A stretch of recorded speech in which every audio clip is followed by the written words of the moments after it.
POCSO ಕಾಯ್ದೆಯಲ್ಲಿ ವಿಚಾರ ಹೇಳಬೇಕಾದ್ರೆ ಇರೋ ವಿಚಾರ ಮಂಡನೆ ಮಾಡಲಿಕ್ಕಿದ್ರೆ ಆದರೂ ಕೂಡ ಕೆಲವೊಂದು ವಿಚಾರಗಳನ್ನು, ಯಾಕಂದರೆ ಈ ಪೋಕ್ಸೋ ಕಾಯ್ದೆ ಅನ್ನುವಂಥದ್ದು 2012ರಲ್ಲಿ ಬಂತು. ಇದರಲ್ಲಿ ಮಕ್ಕಳಿಗೆ ಅಂದರೆ 18 ವರ್ಷ ಕೆಳಗಿನ ಮಕ್ಕಳಿಗೆ ಅವರಿಗೆ ವಿಶೇಷವಾದ ಸೌಲಭ್ಯವನ್ನು ಕಲ್ಪಿಸಲಾಗಿದೆ. ಯಾಕಂದರೆ ಅವರಿಗೆ ಈ ವಿಶೇಷ ನ್ಯಾಯಾಲಯ ಸ್ಥಾಪಿತರಾಗಿ ನಿಮ್ಗೆ ಗೊತ್ತಿದೆ.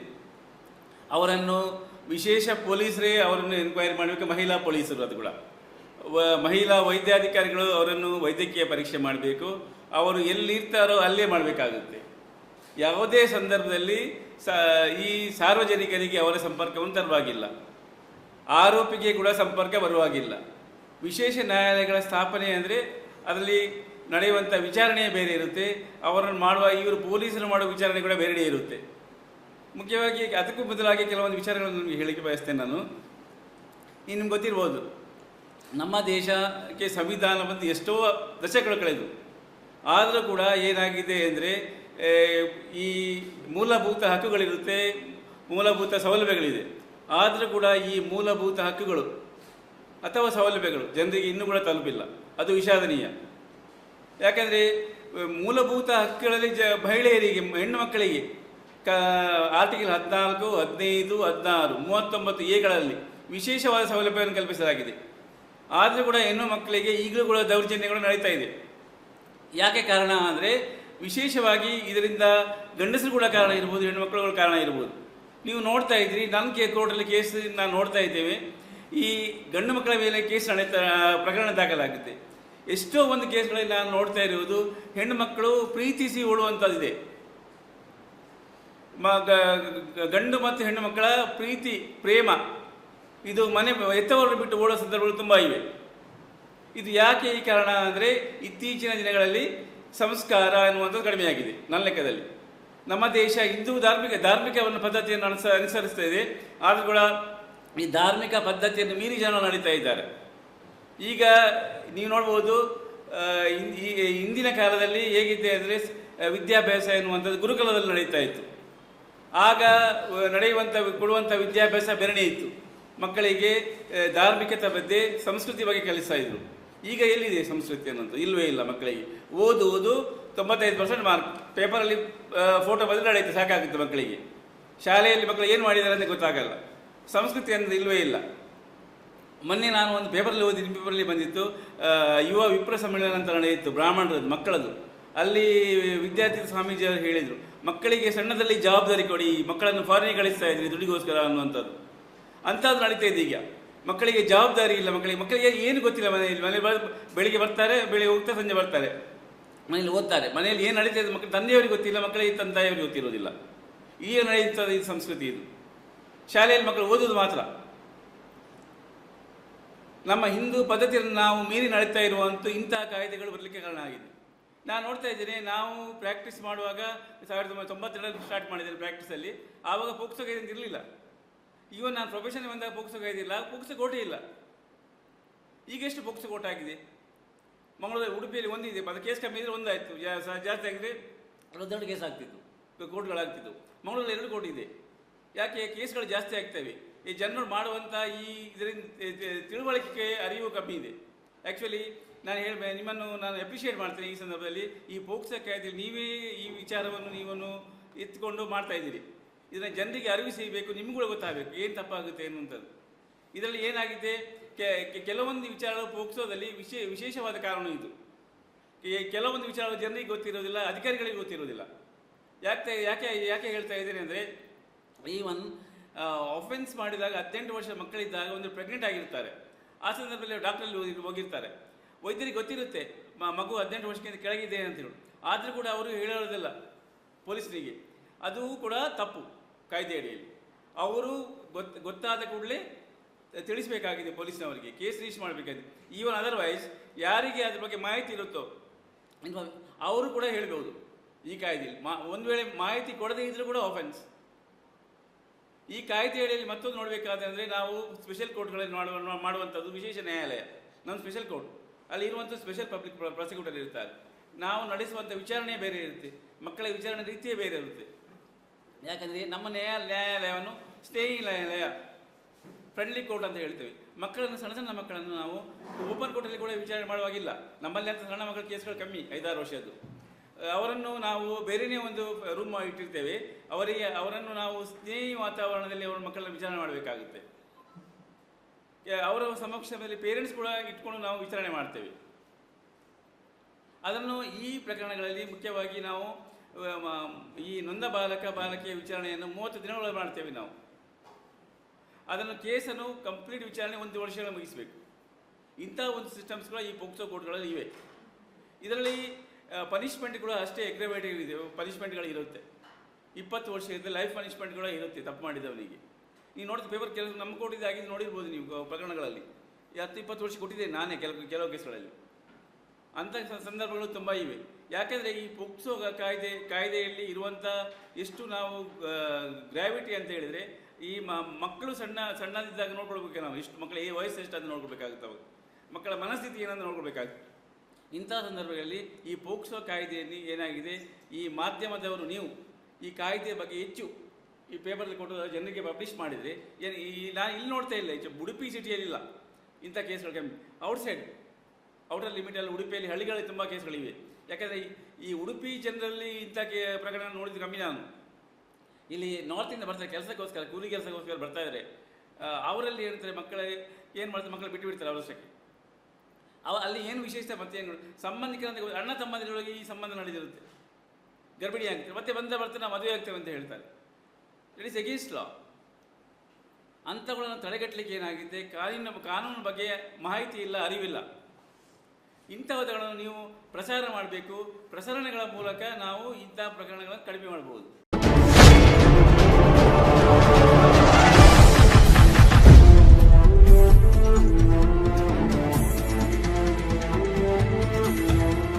ಪೋಕ್ಸೋ ಮೊದಲು ಸಾಹೇಬ್ರು ಹೇಳ್ದಾಗೆ ಮೊದಲು ಅದನ್ನು ಪ್ರೊನೌನ್ಸೇಷನ್ ಮಾಡೋದು ಕಂಡು ದಯವಿಟ್ಟು ತಿಳ್ಕೊಳ್ಳಿ. ಯಾಕೆಂದರೆ ಎಷ್ಟೋ ಜನ ವಕೀಲರಿಗೆ ಅದು ಪ್ರೊನೌನ್ಸೇಷನ್ ಮಾಡೋಕ್ಕೆ ಗೊತ್ತಿಲ್ಲ, ನಿಮಗಲ್ಲ. ಹಲೋ ಸರ್, ಎಲ್ಲ ಪೋಸ್ಕೋ ಅಂತಾರೆ. POCSO ಹೀಗೆ ಒಂದು ಸ್ಕೂಲಲ್ಲಿ ಎಲ್ಲ ಪೋಕ್ಸೋ ಬಗ್ಗೆ ಹೇಳಿ ಕೊನೆಯಲ್ಲಿ ಮಕ್ಕಳಿಗೆ ಕೇಳಿದ್ರಂತೆ ಏನು ಪೋಕ್ಸೋ ಅಂದರೆ ಅವ್ರಿಗೆ ಗೊತ್ತಿಲ್ಲ. ಅವರು ಮನೇಲಿ ಹೋಗಿ ಡಿಕ್ಷನರಿಲಿ ನೋಡ್ತಾ ಇದ್ರಂತೆ ಆ ಪದಕ್ಕೆ ಅರ್ಥ. ಖಂಡಿತ ಅದು ಡಿಕ್ಷನರಿಲಿ ಸಿಗೋದಿಲ್ಲ. Protection of children from sexual offence ಅಂತ ಪೋಕ್ಸೋ ಪ್ರಕರಣ. ನಮಗೆಲ್ಲ ಗೊತ್ತಿರೋ ಹಾಗೆ ನಮ್ಮ ಸಂವಿಧಾನ ಮಕ್ಕಳಿಗೆ ಆದಂಥ ಕೆಲವೊಂದು ಹಕ್ಕುಗಳನ್ನು ನೀಡಿದೆ ಅಲ್ವಾ? ಹೇಳ್ತೀರಾ ಯಾರಾದರೂ? ನಾನೆಲ್ಲ ಸ್ಕೂಲ್ಗಳಲ್ಲೇ ಇದನ್ನು ಕೇಳ್ತಾ ಇರ್ತೀನಿ. ಮೊದಲು ನಾವು ಮಕ್ಕಳಿಗಿರುವಂಥ ಹಕ್ಕುಗಳ ಬಗ್ಗೆ ತಿಳ್ಕೋಬೇಕು. ಹಾಂ, ಸ್ವಾತಂತ್ರ್ಯದ ಹಕ್ಕು ಅದು ಫಂಡಮೆಂಟಲ್ ರೈಟ್ಸ್ ಆಯಿತು. ನಮ್ಮ ಸಂವಿಧಾನ ನಾನೇ ಹೇಳ್ಬಿಡ್ತೀನಿ ಬಿಡಿ, ಟೈಮ್ ಇಲ್ಲ. ಬದುಕುವ ಹಕ್ಕು, ರಕ್ಷಣೆಯ ಹಕ್ಕು, ಭಾಗವಹಿಸುವ ಹಕ್ಕು ಮತ್ತು ಅಭಿವೃದ್ಧಿ ಹೊಂದುವ ಹಕ್ಕು. ಈ ಹಕ್ಕುಗಳು ಖಂಡಿತ ಮಕ್ಕಳಿಗೆ ಸಿಗ್ತಾ ಇದೆಯಾ? ಈ ಹಕ್ಕುಗಳು ಸರಿಯಾಗಿ ಅನುಷ್ಠಾನ ಆಗ್ತಾ ಇದೆಯಾ? ಖಂಡಿತ ಇಲ್ಲ. ನಾವು ನೋಡ್ತಾ ಇರ್ತೀವಿ ಕೋರ್ಟಲ್ಲಿ ಎಷ್ಟೊಂದು ಮಕ್ಕಳ ಮೇಲೆ ಇರ್ಬೋದು, ಮಹಿಳೆಯರ ಮೇಲೆ ಎಷ್ಟೊಂದು ದೌರ್ಜನ್ಯಗಳನ್ನು ನಾವು ನೋಡ್ತಾ ಇರ್ತೀವಿ. ಅದರಲ್ಲೂ ಉಡುಪಿ ಜಿಲ್ಲೆ ಬುದ್ಧಿವಂತರ ಜಿಲ್ಲೆ ಅಂತಾರೆ, ಆದರೆ ಆತ್ಮಹತ್ಯೆ ಪ್ರಕರಣಗಳನ್ನು ಜಾಸ್ತಿ ನೋಡ್ತಾ ಇದ್ದೀವಿ ನಾವು ಅಲ್ವಾ? ಮಕ್ಕಳು ಕಡಿಮೆ ನಂಬರ್ ಬಂತು ಅಂತ ಆತ್ಮಹತ್ಯೆ ಮಾಡ್ಕೊಳ್ಳೋದು, ಆಮೇಲೆ ಮೊಬೈಲ್ ಕೊಡಲಿಲ್ಲ ಅಂತ ಆತ್ಮಹತ್ಯೆ ಮಾಡ್ಕೊಳ್ಳೋದು, ಹೀಗೆ ಸಣ್ಣ ಸಣ್ಣ ಕಾರಣಗಳಿಗೆ ಆತ್ಮಹತ್ಯೆ ಮಾಡ್ಕೊಳ್ತಾ ಇರ್ತಾರೆ. ಈಗ ಇಲ್ಲಿ ಮುಖ್ಯವಾಗಿ ಪೋಕ್ಸೋ ಪ್ರಕರಣಕ್ಕೆ ಮೂಲ ಕಾರಣ ಏನಪ್ಪ ಅಂದರೆ ಮೊಬೈಲ್. ನಮಗೆಲ್ಲ ಗೊತ್ತು, ಕೊರೋನಾ ಟೈಮಲ್ಲಿ ನಮ್ಮ ಈ ಮೊಬೈಲು ನಮ್ಮ ಅವಿಭಾಜ್ಯ ಅಂಗವಾಗಿ ಕೆಲಸವನ್ನು ಮಾಡ್ತು. ಆ ಮಕ್ಕಳು ಏನು ನೋಡ್ತಾರೆ ಮೊಬೈಲಲ್ಲಿ ನಾವಂತೂ ಗಮನಿಸೋದಿಲ್ಲ. ದಯವಿಟ್ಟು ನಿಮ್ಮ ಮನೆಯಲ್ಲಿ ಮಕ್ಕಳು ಏನಾದರೂ ಈಗ ಮೊಬೈಲ್ ಬಿಡಿ, ಅದರಲ್ಲೇ ನೋಟ್ಸ್ ಎಲ್ಲ ಕಳಿಸ್ತಾರೆ, ಅವ್ರು ಮೊಬೈಲ್ ನೋಡಲೇಬೇಕು, ನೋಡಲಿ. ಆದರೆ ಸ್ವಲ್ಪ ಅವ್ರ ಮೇಲೆ ಒಂದು ಗಮನವನ್ನು ಇಡಿ. ಮೊಬೈಲು ಏನು ನೋಡ್ತಾರೆ ಅವರು, ಮೊಬೈಲಲ್ಲಿ ಯಾವ ರೀತಿ ಚಾಟ್ ಮಾಡ್ತಾರೆ ಅಲ್ವಾ? ಮೊಬೈಲ್ ಯಾವ ರೀತಿಯಪ್ಪ ಪೋಕ್ಸೋಗೂ ಇದಕ್ಕೂ ಯಾವ ರೀತಿ ಲಿಂಕ್ ಅಂತ ನೀವು ಕೇಳ್ಬೋದು. ಈ ಮೊಬೈಲಲ್ಲಿ ಅವರು ಪಾಠ ಏನೋ ಸ್ಕೂಲ್ದು ನೋಟ್ಸ್ ಮಾಡ್ತಾ ಒಂದು ಹಾಯ್ ಅಂತ ಮೆಸೇಜ್ ಹೋಗುತ್ತೆ ಫಸ್ಟು ಅಲ್ವಾ? ಆಮೇಲೆ ಗುಡ್ ಮಾರ್ನಿಂಗ್ ಹೋಗುತ್ತೆ. ಆಮೇಲೆ ನೀನು ನೋಡೋಕ್ಕೆ ಚೆನ್ನಾಗಿದೆಯಾ, ನಿನ್ನ ಡ್ರೆಸ್ ಚೆನ್ನಾಗಿದೆ, ನಿನ್ನ ಕಣ್ಣು ಚೆನ್ನಾಗಿದೆ, ಬಾಯಿ ಚೆನ್ನಾಗಿದೆ, ಜಡೆ ಎಲ್ಲ ಹಾಗೆ ಚಾಟಿಂಗ್ ಆಗ್ತಾ ಅದೇನೇನೋ ಆಗಿ ಅಲ್ಲಿ ಅವನು ಹುಡುಗ ಹಿರಿಯಡ್ಕ ಜೈಲಿಗೆ ಬರ್ತಾನೆ. ಅದು ನಿಜಕ್ಕೂ ನಮಗೆ ಬೇಜಾರಾಗುತ್ತೆ. ಸಾಹೇಬರು ನಾವೆಲ್ಲ ಹೋಗ್ತೀವಿ, ಅಲ್ಲಿ ಜೈಲಲ್ಲಿ ಕೇವಲ 19-20 ವರ್ಷದ ಗಂಡು ಮಕ್ಕಳೇ ಇರ್ತಾರೆ. ಅವ್ರದ್ದು ಏನಪ್ಪ ನಿಂದು ಕೇಸ್ ಅಂದರೆ ಪೋಕ್ಸೋ ಕೇಸು ಮೇಡಮ್ ಅಂತಾನೆ. ಅವ್ರಿಗೆಲ್ಲ ನಾವು ನಮ್ಮ ಪ್ರಾಧಿಕಾರದಿಂದ ಉಚಿತವಾಗಿ ವಕೀಲರನ್ನ ಕೊಡಬೇಕು ನೋಡಿ. ಅವರು ಅಪರಾಧನೇ ಮಾಡಿದರು, ನಾವು ಆದಷ್ಟು ಆರೋಪಿಗಳ ಬಗ್ಗೆ ರಕ್ಷಣೆ ಮಾಡಬೇಕು ಅಂತಲ್ಲ, ಅವ್ರಿಗೆ ಅದು ಅವರ ಹಕ್ಕು, ಅದು ಉಚಿತವಾಗಿ ವಕೀಲರನ್ನು ನಮ್ಮ ಪ್ರಾಧಿಕಾರಗಳಿಂದ ಕೊಡಬೇಕಾಗುತ್ತೆ. ಇನ್ನು ಪತ್ರಿಕೆಗೆ ಸಂಬಂಧಪಟ್ಟಂತೆ ಈಗಾಗಲೇ ಸಾಹೇಬ್ರು ಹೇಳಿದಾಗ ನೀವು ಆದಷ್ಟು ಗೌಪ್ಯತೆಯನ್ನು ಕಾಪಾಡೋದು, ಸೆಕ್ಷನ್ 23 ಆಫ್ ಪೋಕ್ಸೋ ಕಾಯ್ದೆ ಪ್ರಕಾರ ನೀವು ಗೌಪ್ಯತೆಯನ್ನು ಕಾಪಾಡಬೇಕಾಗುತ್ತೆ. ಅವರ ಹೆಸರುಗಳನ್ನು ಬಹಿರಂಗ ಮಾಡಬಾರ್ದು. ಅವರ ಒಂದು ವಿಶೇಷ ನ್ಯಾಯಾಲಯದ ಅನುಮತಿ ಇಲ್ಲದೆ ನೀವು ಯಾವುದೇ ಪೇಪರಲ್ಲಿ ಅವರ ಹೆಸರಾಗಲಿ, ಹುಡುಗಿ ಹೆಸರಾಗಲಿ, ಸಂತ್ರಸ್ತರ ಹೆಸರುಗಳನ್ನಾಗಲಿ, ಅವರಿಗೆ ಸಂಬಂಧಪಟ್ಟ ಒಂದು ವಿಚಾರಗಳನ್ನಾಗಲಿ ನೀವು ಪೇಪರ್ನಲ್ಲಿ ಹಾಕೋ ಹಾಗಿಲ್ಲ. ಈ ಕಾಯ್ದೆಗಳು ಎಷ್ಟು ಉಪಯೋಗ ಅಂದರೆ ಕಠಿಣವಾದ ಶಿಕ್ಷೆ ಇದ್ರೂ ಕೂಡ ಅದರ ದುರುಪಯೋಗ ಕೂಡ ಆಗ್ತಾ ಇದೆ. ಯಾವುದೋ ಒಂದು ಹುಡುಗಿಗೆ ಅವ್ರ ತಂದೆ ಹೋಮ್ವರ್ಕ್ ಮಾಡು ಅಂತ ಅಂದ್ರಂತೆ, ಆ ಮಗು ಏನಂತೂ ನಾನು ನಿನ್ನ ಮೇಲೆ ಪೋಕ್ಸೋ ಕೇಸ್ ಹಾಕ್ತೀನಿ ಅಂತಂದ್ಲಂತೆ. ನೋಡಿ, ನಿಜಕ್ಕೂ ಭಯ ಆಗುತ್ತೆ. ನಾವು ಅವೇರ್ನೆಸ್ ಕೊಡೋದೇ ತಪ್ಪ ಅಂತ ಅನಿಸುತ್ತೆ ಒಂದೊಂದ್ಸಲಿ ಅಲ್ವಾ. ಆದಷ್ಟು ಅಂದರೆ ಈಗ ಪತ್ರಿಕೆಯ ಮಾಧ್ಯಮದವ್ರನ್ನ ನಾವು ಸಮಾಜದ ಕನ್ನಡಿ ಅಂತಲೇ ಹೇಳ್ಬೋದು. ಅವರು ಸಂವಿಧಾನದ 4ನೇ ಅಂಗ ಅಂತಲೂ ಹೇಳ್ತಾರೆ ಅವ್ರನ್ನ. ಆದಷ್ಟು ನೀವು ಎಲ್ಲ ವಿಚಾರಗಳನ್ನು, ಈಗ ನಾವು ಒಂದು ವೇದಿಕೆಯಲ್ಲಿ ಹೇಳಿದ ವಿಚಾರಗಳನ್ನು ನೀವು ಆದಷ್ಟು ಸುದ್ದಿ ಮತ್ತು ಮಾಧ್ಯಮದ ಮೂಲಕ, ದೃಶ್ಯ ಮಾಧ್ಯಮದ ಮೂಲಕ ಅದನ್ನು ಜನಸಾಮಾನ್ಯರಿಗೆ ತಲುಪಿಸೋದ್ರಲ್ಲಿ ನಿಮ್ಮ ಪಾತ್ರ ಬಹಳ ಮುಖ್ಯ ಆಗಿರುತ್ತೆ. ಆದ್ದರಿಂದ ಇಂಥ ವಿಷಯಗಳು ಬಹಳ ಸೂಕ್ಷ್ಮ ಇರೋದ್ರಿಂದ ಆದಷ್ಟು ಅದರ ಅರ್ಥವನ್ನು ತಿಳ್ಕೊಂಡು ನೀವು ಪೇಪರಲ್ಲಿ ಹಾಕಿದ್ರೆ ಒಳ್ಳೆಯದು. ಆದಷ್ಟು ಇದ್ರ ಬಗ್ಗೆ ಜನಸಾಮಾನ್ಯರಿಗೆ ಅರಿವನ್ನು ಕೊಡಿ ಅಂತ ನಾನು ಕೇಳ್ಕೊಳ್ತೀನಿ.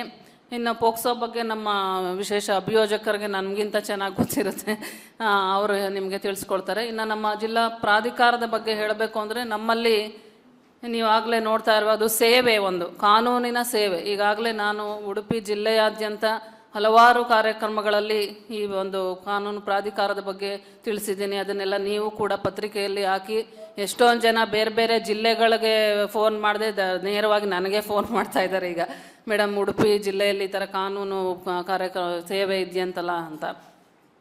ಅಷ್ಟು ಮಟ್ಟಿಗೆ ನಿಮ್ಮ ಮೂಲಕ ಅದರ ಬಗ್ಗೆ ಪ್ರಚಾರ ಆಗಿದೆ ಅಂತ ಹೇಳೋದಕ್ಕೆ ನಿಮಗೆಲ್ಲ ಮೊದಲನೇ ಅಭಿನಂದನೆಗಳನ್ನು ತಿಳಿಸ್ತೀನಿ. ನಮ್ಮ ಒಂದು ಪ್ರಾಧಿಕಾರದಲ್ಲಿ ಮಹಿಳೆ ಮತ್ತು ಮಕ್ಕಳಿಗೆ ಉಚಿತವಾಗಿ ಕಾನೂನು ನೆರವು ನೀಡುವಂಥ ವ್ಯವಸ್ಥೆ ಇದೆ. ಯಾವ ರೀತಿಯಪ್ಪ ಉಚಿತ ಅಂದರೆ ಉಚಿತವಾಗಿ ವಕೀಲರನ್ನು ಕೊಡ್ತೀವಿ. ನಮ್ಮಲ್ಲಿ ತರಬೇತಿ ಪಡೆದಂತಹ ಕೆಲವೊಂದು ವಕೀಲರುಗಳಿರ್ತಾರೆ. ಈ ಪೋಕ್ಸೋ ಪ್ರಕರಣದಲ್ಲಿ ಆದಷ್ಟು ನಾವೇ ಕೊಟ್ಟಿರೋದು ಅನಿಸುತ್ತೆ. ಈ ಆರೋಪಿಗಳಿಗೆ, ಸಂತ್ರಸ್ತರಿಗೆ ಸರ್ಕಾರಿ ವಕೀಲರು ಇರ್ತಾರೆ, ಆರೋಪಿಗಳಿಗೆ ಆದಷ್ಟು ನಾವು ಉಚಿತವಾಗಿ ವಕೀಲರನ್ನು ನೇಮಕ ಮಾಡ್ಕೊಂಡಿರ್ತೀವಿ. ಯಾಕೆಂದರೆ ಅವರು ಜೈಲಲ್ಲಿ ಇರ್ತಾರೆ, ಅವರ ರೈಟ್ಸ್ ಕರ್ಟೇಲ್ ಆಗಿರುತ್ತೆ. ಆ ಉದ್ದೇಶದಿಂದ ನಾವು ಪ್ರಾಧಿಕಾರದಿಂದ ಅವರಿಗೆ ಉಚಿತವಾಗಿ ವಕೀಲರನ್ನು ಕೊಡ್ತೀವಿ. ಇನ್ನು ಕೆಲವೊಂದು ಪ್ರಕರಣಗಳಲ್ಲಿ ಮಕ್ಕಳೇ ಇಬ್ಬರೂ ಮಕ್ಕಳಾಗಿರ್ತಾರೆ. ಅಂತಹ ಮಕ್ಕಳಿಗೆ ಸಂಬಂಧಪಟ್ಟಂತೆ ನಿಟ್ಟೂರಿನಲ್ಲಿ ಬಾಲ ನ್ಯಾಯ ಮಂಡಳಿ ಅಂತ ಇರುತ್ತೆ. ಈ ಪೋಕ್ಸೋ ಕೇಸು ಇಬ್ಬರಿಗೂ ಅಪ್ಲೈ ಆಗುತ್ತೆ, ಹುಡುಗ ಆಗಿರ್ಬೋದು ಹುಡುಗಿ ಆಗಿರ್ಬೋದು, ಇಬ್ಬರಿಗೂ ಸಮನಾದ ಒಂದು ಕಾನೂನುಗಳಿದೆ. ಇತ್ತೀಚೆಗೆ ಆದಷ್ಟು ಗಂಡು ಮಕ್ಕಳ ಮೇಲೆ ಈ ಪೋಕ್ಸೋ ಪ್ರಕರಣಗಳಾಗ್ತಾ ಇರೋದು ನಿಜಕ್ಕೂ ಒಂದು ವಿಷಾದನೀಯ ಅಂತಲೂ ಹೇಳ್ಬೋದು, ಆತಂಕನ ಅಂತಲೂ ಹೇಳ್ಬೋದು. ಭಯ ಆಗುತ್ತೆ. ಇತ್ತೀಚೆಗೆ ಯಾವುದೋ ಒಂದು ಹಾಸ್ಟೆಲ್ ಪ್ರಕರಣದಲ್ಲಿ ಗಂಡು ಮಕ್ಕಳ ಮೇಲೆ ಲೈಂಗಿಕ ಕಿರುಕುಳ ಕೊಟ್ಟದ ಸಂಬಂಧ ಒಂದು ಪ್ರಕರಣ ದಾಖಲಾಗಿದೆ. ಅದಕ್ಕೆ ಈಗ ಅವೇರ್ನೆಸ್ ಜಾಸ್ತಿ ಆದಷ್ಟು ಪ್ರಕರಣಗಳ ಸಂಖ್ಯೆನೂ ಜಾಸ್ತಿ ಆಗ್ತಾಯಿದೆ. ನಮಗೆ ಯಾವ ರೀತಿ ಮಾಡಬೇಕು ಅಂತಲೂ ಗೊತ್ತಾಗೋದಿಲ್ಲ. ನೀವು ಲೈಫ್ ಇಂಪ್ರಿಸನ್ಮೆಂಟ್ ಕೊಟ್ಟರು ಅಷ್ಟೇ, ಎಷ್ಟು ಕಠಿಣವಾದ ಶಿಕ್ಷೆಗಳು ಕೊಟ್ಟಷ್ಟು ಅದು ಜಾಸ್ತಿನೇ ಆಗ್ತಾಯಿದೆ.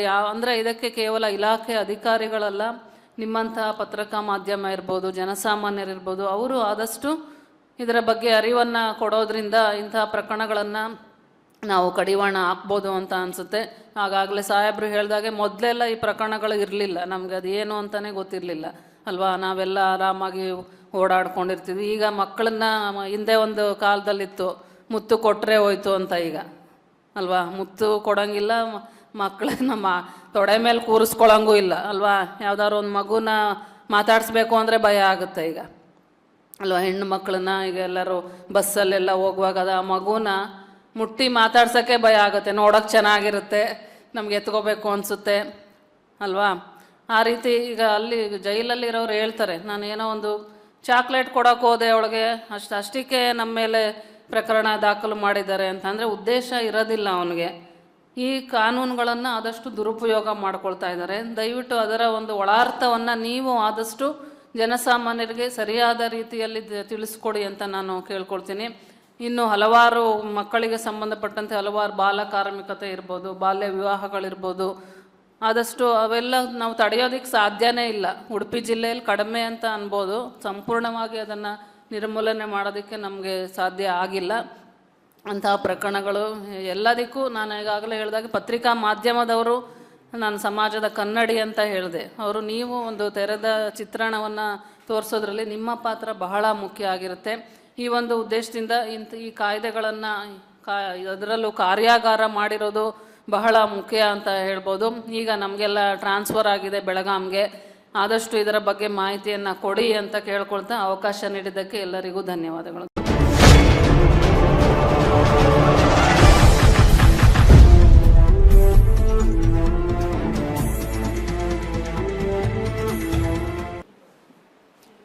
ಭಾರತೀಯ ದಂಡ ಸಂಹಿತೆ ಅಡಿಯಲ್ಲಿ ಹಲವಾರು ಸೆಕ್ಷನ್ಸ್ಗಳಿದೆ.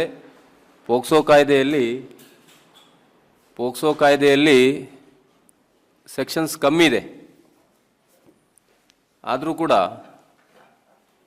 ಸಂಕ್ಷಿಪ್ತವಾಗಿದ್ದರೂ ಕೂಡ ವಿಚಾರಗಳು ಅಗಾಧವಾಗಿರ್ತವೆ. ಆ ಕಾರಣಕ್ಕಾಗಿ ನಾವೀಗ ಆ ಬಗ್ಗೆ ಸಂಕ್ಷಿಪ್ತವಾಗಿ ವಿಚಾರವನ್ನು ಮಂಡಿಸ್ತೇನೆ ತಮ್ಮ ಮುಂದೆ. ನಾನು ಕೇಳ್ತೇನೆ. ಮೊದಲನೆಯದಾಗಿ ಪೋಕ್ಸೋ ಕಾಯ್ದೆ, ಆವಾಗಲೇ ಪೋಸ್ಕೋ ಅಲ್ಲ, POCSO, POCSO, POCSO, protection of children from sexual offences act, ಮಕ್ಕಳ ಮೇಲಿನ ಲೈಂಗಿಕ ದೌರ್ಜನ್ಯದಿಂದ ರಕ್ಷಣೆಯ ಕಾಯ್ದೆ. 2012ರಲ್ಲಿ ಈ ಕಾಯ್ದೆ ಅನುಷ್ಠಾನಕ್ಕೆ ಬಂದಿರುವಂಥದ್ದು. ಹಲವಾರು ಈಗಾಗಲೇ ಭಾರತೀಯ ದಂಡ ಸಂಹಿತೆ ಅಡಿಯಲ್ಲಿ 16 ವರ್ಷಕ್ಕಿಂತ ಕೆಳಪಟ್ಟ ಅಂತ ಹೇಳುವಂಥಕ್ಕೆ ಕ್ಲಾಸ್ ಇದೆ. ದೌರ್ಜನ್ಯಕ್ಕೆ, ಲೈಂಗಿಕ ದೌರ್ಜನ್ಯಕ್ಕೆ ಕ್ಲಾಸ್ ಇದೆ. ಆವಾಗಲೂ ಇತ್ತು, ಕಾಯ್ದೆ ಇತ್ತು. ಆದರೆ ಈ ಮಕ್ಕಳ ಮೇಲಿನ ಆವಾಗಲೂ 16 ಹೇಳಿದರೆ ಈಗ 18 ವರ್ಷಕ್ಕಿಂತ ಕೆಳಪಟ್ಟವರು ಮಕ್ಕಳು ಅಂತ ಹೇಳುವಂಥದ್ದು. ಇದರಲ್ಲಿ ಜೆಂಡರ್ ಇಲ್ಲ, ಲಿಂಗ ಗಂಡು ಹೆಣ್ಣು ಎಂಬುದಿಲ್ಲ, ಮಕ್ಕಳು 18 ವರ್ಷಕ್ಕಿಂತ ಕೆಳಪಟ್ಟವರು. ಆದರೆ IPCಯಲ್ಲಿ ಭಾರತೀಯ ದಂಡ ಸಂಹಿತೆಯಲ್ಲಿ 16 ವರ್ಷಕ್ಕಿಂತ ಕೆಳಪಟ್ಟ ಅಂತ ಹೇಳುವಂಥದ್ದು 376 ಬರ್ತದೆ. ಆ ವಿಚಾರದಿಂದ the act which was strengthen the implementations ಅಂತ ಹೇಳುವಂಥದ್ದಕ್ಕಾಗಿ ಈ ಪೋಕ್ಸೋ ಕಾಯ್ದೆಯನ್ನು ಪ್ರತ್ಯೇಕವಾಗಿ ಮಾಡಲ್ಪಟ್ಟಿರ್ತದೆ. ಇದರಲ್ಲಿ ಶಿಕ್ಷೆಯ ಪ್ರಮಾಣವೂ ಕೂಡ ಈಗಾಗಲೇ ಹೇಳಿದಾಗೆ ಇಲ್ಲಿಯೂ ಕೂಡ ನಾವು ಲೈಫ್ ಇಂಪ್ರಿಸನ್ಮೆಂಟ್ ಕೊಟ್ಟಿದ್ದೇವೆ, 20 ವರ್ಷದ ಶಿಕ್ಷೆ ಕೊಟ್ಟಿದ್ದೇವೆ, ಮತ್ತು ಮರಣದಂಡನೆಯ ನೀಡುವಂಥ 2019ನಲ್ಲಿ ಇದು ಅಮೆಂಡ್ಮೆಂಟ್ ಆಯಿತು. 2012ರಲ್ಲಿ ಚಾಲ್ತಿಗೆ ಬಂತು, 2019ರಲ್ಲಿ ಅಮೆಂಡ್ಮೆಂಟ್ ಆಯಿತು. ಅದರ ನಂತರ ಮರಣದಂಡನೆಯ ಶಿಕ್ಷೆ ವಿಧಿಸುವಂಥ ಅಗ್ರಿಗೇಟೆಡ್ ಪನಿಷ್ಮೆಂಟು ಕೂಡ ಈ ಕಾಯ್ದೆ ಒಳಗೆ ಸೇರ್ಪಡೆ ಆಯಿತು. ಈಗ ಮುಖ್ಯವಾಗಿ ನಾವೆಲ್ಲ ಇಲ್ಲಿ ಪತ್ರಕರ್ತರು ಸೇರಿದ್ದೇವೆ. ದ ಪೋಕ್ಸೋ ಕಾಯ್ದೆ ಮತ್ತು ಮಾಧ್ಯಮ ಅಂತ ಹೇಳುವಂಥ, ಮಾಧ್ಯಮ ಅಂತ ಹೇಳಿದ ಕೂಡಲೇ ಈ ಸಮಾಜದ ಕಟ್ಟುಪಾಡು ನಿಯಮಗಳನ್ನು, ಸಮಾಜವೊಂದು ಉತ್ತಮವಾಗಿ ನಿರ್ಮಾಣಕ್ಕಾಗಿ ಮಾಧ್ಯಮದ ಅಗತ್ಯತೆ ತುಂಬ ಇದೆ. ಮಾಧ್ಯಮ ತುಂಬ ಶ್ರಮಿಸಿರ್ತದೆ ಅಂತ ಹೇಳುವಂಥದ್ದನ್ನು ಬುದ್ಧಿಜೀವಿಗಳಾದ ಎಲ್ಲರೂ ಕೂಡ ಕಂಡುಕೊಂಡಿರುವಂತಹ ವಿಚಾರ. ಆ ನಿಟ್ಟಿನಲ್ಲಿ ಈ ಪೋಕ್ಸೋ ಕಾಯ್ದೆ ಮತ್ತು ಮಾಧ್ಯಮಕ್ಕೆ ಏನು ವ್ಯತ್ಯಾಸಗಳಿದೆ, ಏನು ಸಂಬಂಧ ಇದೆ ಅಂತ ಹೇಳುವಂಥದ್ದನ್ನು ನಾವು ಮಾತಾಡ್ತಾ ಹೋದರೆ, ಪೋಕ್ಸೋ ಕಾಯ್ದೆ ಅಡಿಯಲ್ಲಿ ಈಗ ಬೇರೆ ಎಲ್ಲ ಆ್ಯಕ್ಟ್ಗಳಿವೆ, ಎಲ್ಲ ಇದೆ. ಈ ಪೋಕ್ಸೋ ಆ್ಯಕ್ಟಿನಲ್ಲಿ ಸೆಕ್ಷನ್ 23 ಸ್ಪೆಸಿಫಿಕ್ ಆಗಿ ಮೀಡಿಯಾಕ್ಕಿದೆ. ಮೀಡಿಯಾ ಮಾಧ್ಯಮಕ್ಕೆ ಸ್ಪೆಸಿಫಿಕ್ ಆಗಿ ಕೆಲವು ಕಟ್ಟುಪಾಡುಗಳನ್ನು ಆ ಕಲಂ 23ರಲ್ಲಿ ಕ್ಲಾಸ್ 1, 2, 3 ಅಂತ ಮಾಡಿಕೊಂಡು 23ರಲ್ಲಿ ಸ್ಪೆಸಿಫಿಕ್ ಆಗಿ ಈ ಆ್ಯಕ್ಟಿನ ಅಡಿಯಲ್ಲೇ ಇದೆ. IPC, CRPCಗಳಲ್ಲಿ, ಎವಿಡೆನ್ಸ್ ಆ್ಯಕ್ಟ್ಗಳಲ್ಲಿ ಯಾವುದೂ ಕೂಡ ಮೀಡಿಯಾಕ್ಕೆ ಸ್ಪೆಸಿಫಿಕ್, ಈಗ ಇನ್ಫಾರ್ಮೇಷನ್ ಟೆಕ್ನಾಲಜಿ ಆ್ಯಕ್ಟಲ್ಲಿಯೂ ಕೂಡ ಇದೆ, ಹಾಗಲ್ಲ. ಈ ಪೋಕ್ಸೋ ಆ್ಯಕ್ಟ್ನಲ್ಲಿ ಸ್ಪೆಸಿಫಿಕ್ ಆಗಿ ಸೆಕ್ಷನ್ 23 ಮೀಡಿಯಾದ ಬಗ್ಗೆ ನೋಟಿಫಿಕೇಷನ್ ಕೊಟ್ಟಿರುವಂಥದ್ದು. ಮೀಡಿಯಾ, ಪತ್ರಕರ್ತರು, ಮಾಧ್ಯಮದವರು ಯಾವ ರೀತಿ ಆ ಬಗ್ಗೆ ವಿಚಾರಗಳನ್ನು ಹೇಳಬೇಕು, ಪಬ್ಲಿಕೇಶನ್ ಮಾಡಬೇಕು ಅಂತ ಹೇಳುವಂಥ ಬಗ್ಗೆ ಅದರಲ್ಲಿ ಕಟ್ಟುಪಾಡುಗಳನ್ನು ಹಾಕಲಾಗಿರ್ತದೆ. ಅದರಲ್ಲಿ it's an offence where the identity of the victim was disclosed by way of publication. ಅಂದರೆ ಹೆಸರು, ಊರು, ಶಾಲೆ ಯಾವುದು ಕೂಡ ಬರ್ಬೋದು. ಹಾಗೆ ಅಂತ ಹೇಳಿದ ಮಾತ್ರಕ್ಕೆ ನಾನು ಮತ್ತೆ ನಜೀರು ನಾವು ಮೊನ್ನೆ ಡಿಸ್ಕಸ್ ಮಾಡ್ತಾ ಇತ್ತು, ನಾವು ಇದ್ರೆ ಏನು ಅಂತ ಪಬ್ಲಿಕೇಶನ್ ಮಾಡೋದು, ನಾವು ಆ ಬಗ್ಗೆ ಪಬ್ಲಿಕೇಶನ್ನೇ ಮಾಡಲಿಕ್ಕಿಲ್ಲ ಅಂತ ಹೇಳುವಂಥದ್ದನ್ನು ನಾವು ಗಣನೆ ತಗೊಳ್ಳಿಕ್ಕೆ ಆಗೋದಿಲ್ಲ. Because we are also having the some liability. ನಮಗೆ ಕೆಲವು ಲಯಬಿಲಿಟಿ ಇರ್ತದೆ. ನಾವು ಮಾಧ್ಯಮ ಅಂತ ಹೇಳಿದ ಕೂಡಲೇ ನಮಗೂ ಏನಿರ್ತದೆ, we have to encourage the society and ನಾವು ಮಾಹಿತಿಯನ್ನು ನೀಡುವಂಥ ಜವಾಬ್ದಾರಿಯನ್ನು ಕೂಡ ನಾವು ಹೊಂದಿರ್ತೇವೆ. ಅಂದರೆ ಈ ಪೋಕ್ಸೋ ಅಂದರೆ ಏನು, ಪೋಕ್ಸೋದಲ್ಲಿ ಈ ರೀತಿ ಶಿಕ್ಷೆ ಪ್ರಮಾಣ ಆಯಿತು, ಈ ರೀತಿ ಶಿಕ್ಷೆಗಳಿದೆ. ಯಾಕೆ ಅಂತ ಹೇಳಿದ್ರೆ ಜನರಲ್ ಪಬ್ಲಿಕ್ಕಿಗೆ ಸ್ವಲ್ಪ ಅವೇರ್ನೆಸ್ ಇರ್ತದೆ. ಆ ನಿಟ್ಟಿನಲ್ಲಿ ನಾವು ಮಾಧ್ಯಮದ ಮೂಲಕ, ಮಾಧ್ಯಮದಿಂದ ನಾವು ವಿಚಾರಗಳನ್ನು ನಾವು ತಿಳಿಸಬೇಕಾಗ್ತದೆ. ಪೋಕ್ಸೋ ಕಾಯ್ದೆಯ ಒಂದು ಕೇಸ್ ಆಯಿತು, ಅದರಲ್ಲಿ ಶಿಕ್ಷೆ ಆಯಿತು, ಆವಾಗ ಸ್ವಲ್ಪ ಫಿಯರ್ ಆದರೂ ಇರ್ತದೆ ಅಂತ ಹೇಳುವಂಥದ್ದು ನಮಗೆ ಮಾಧ್ಯಮ ಮೂಲಕ ನಾವು ಸಮಾಜಕ್ಕೆ ತಿಳಿಸ್ತೇವೆ.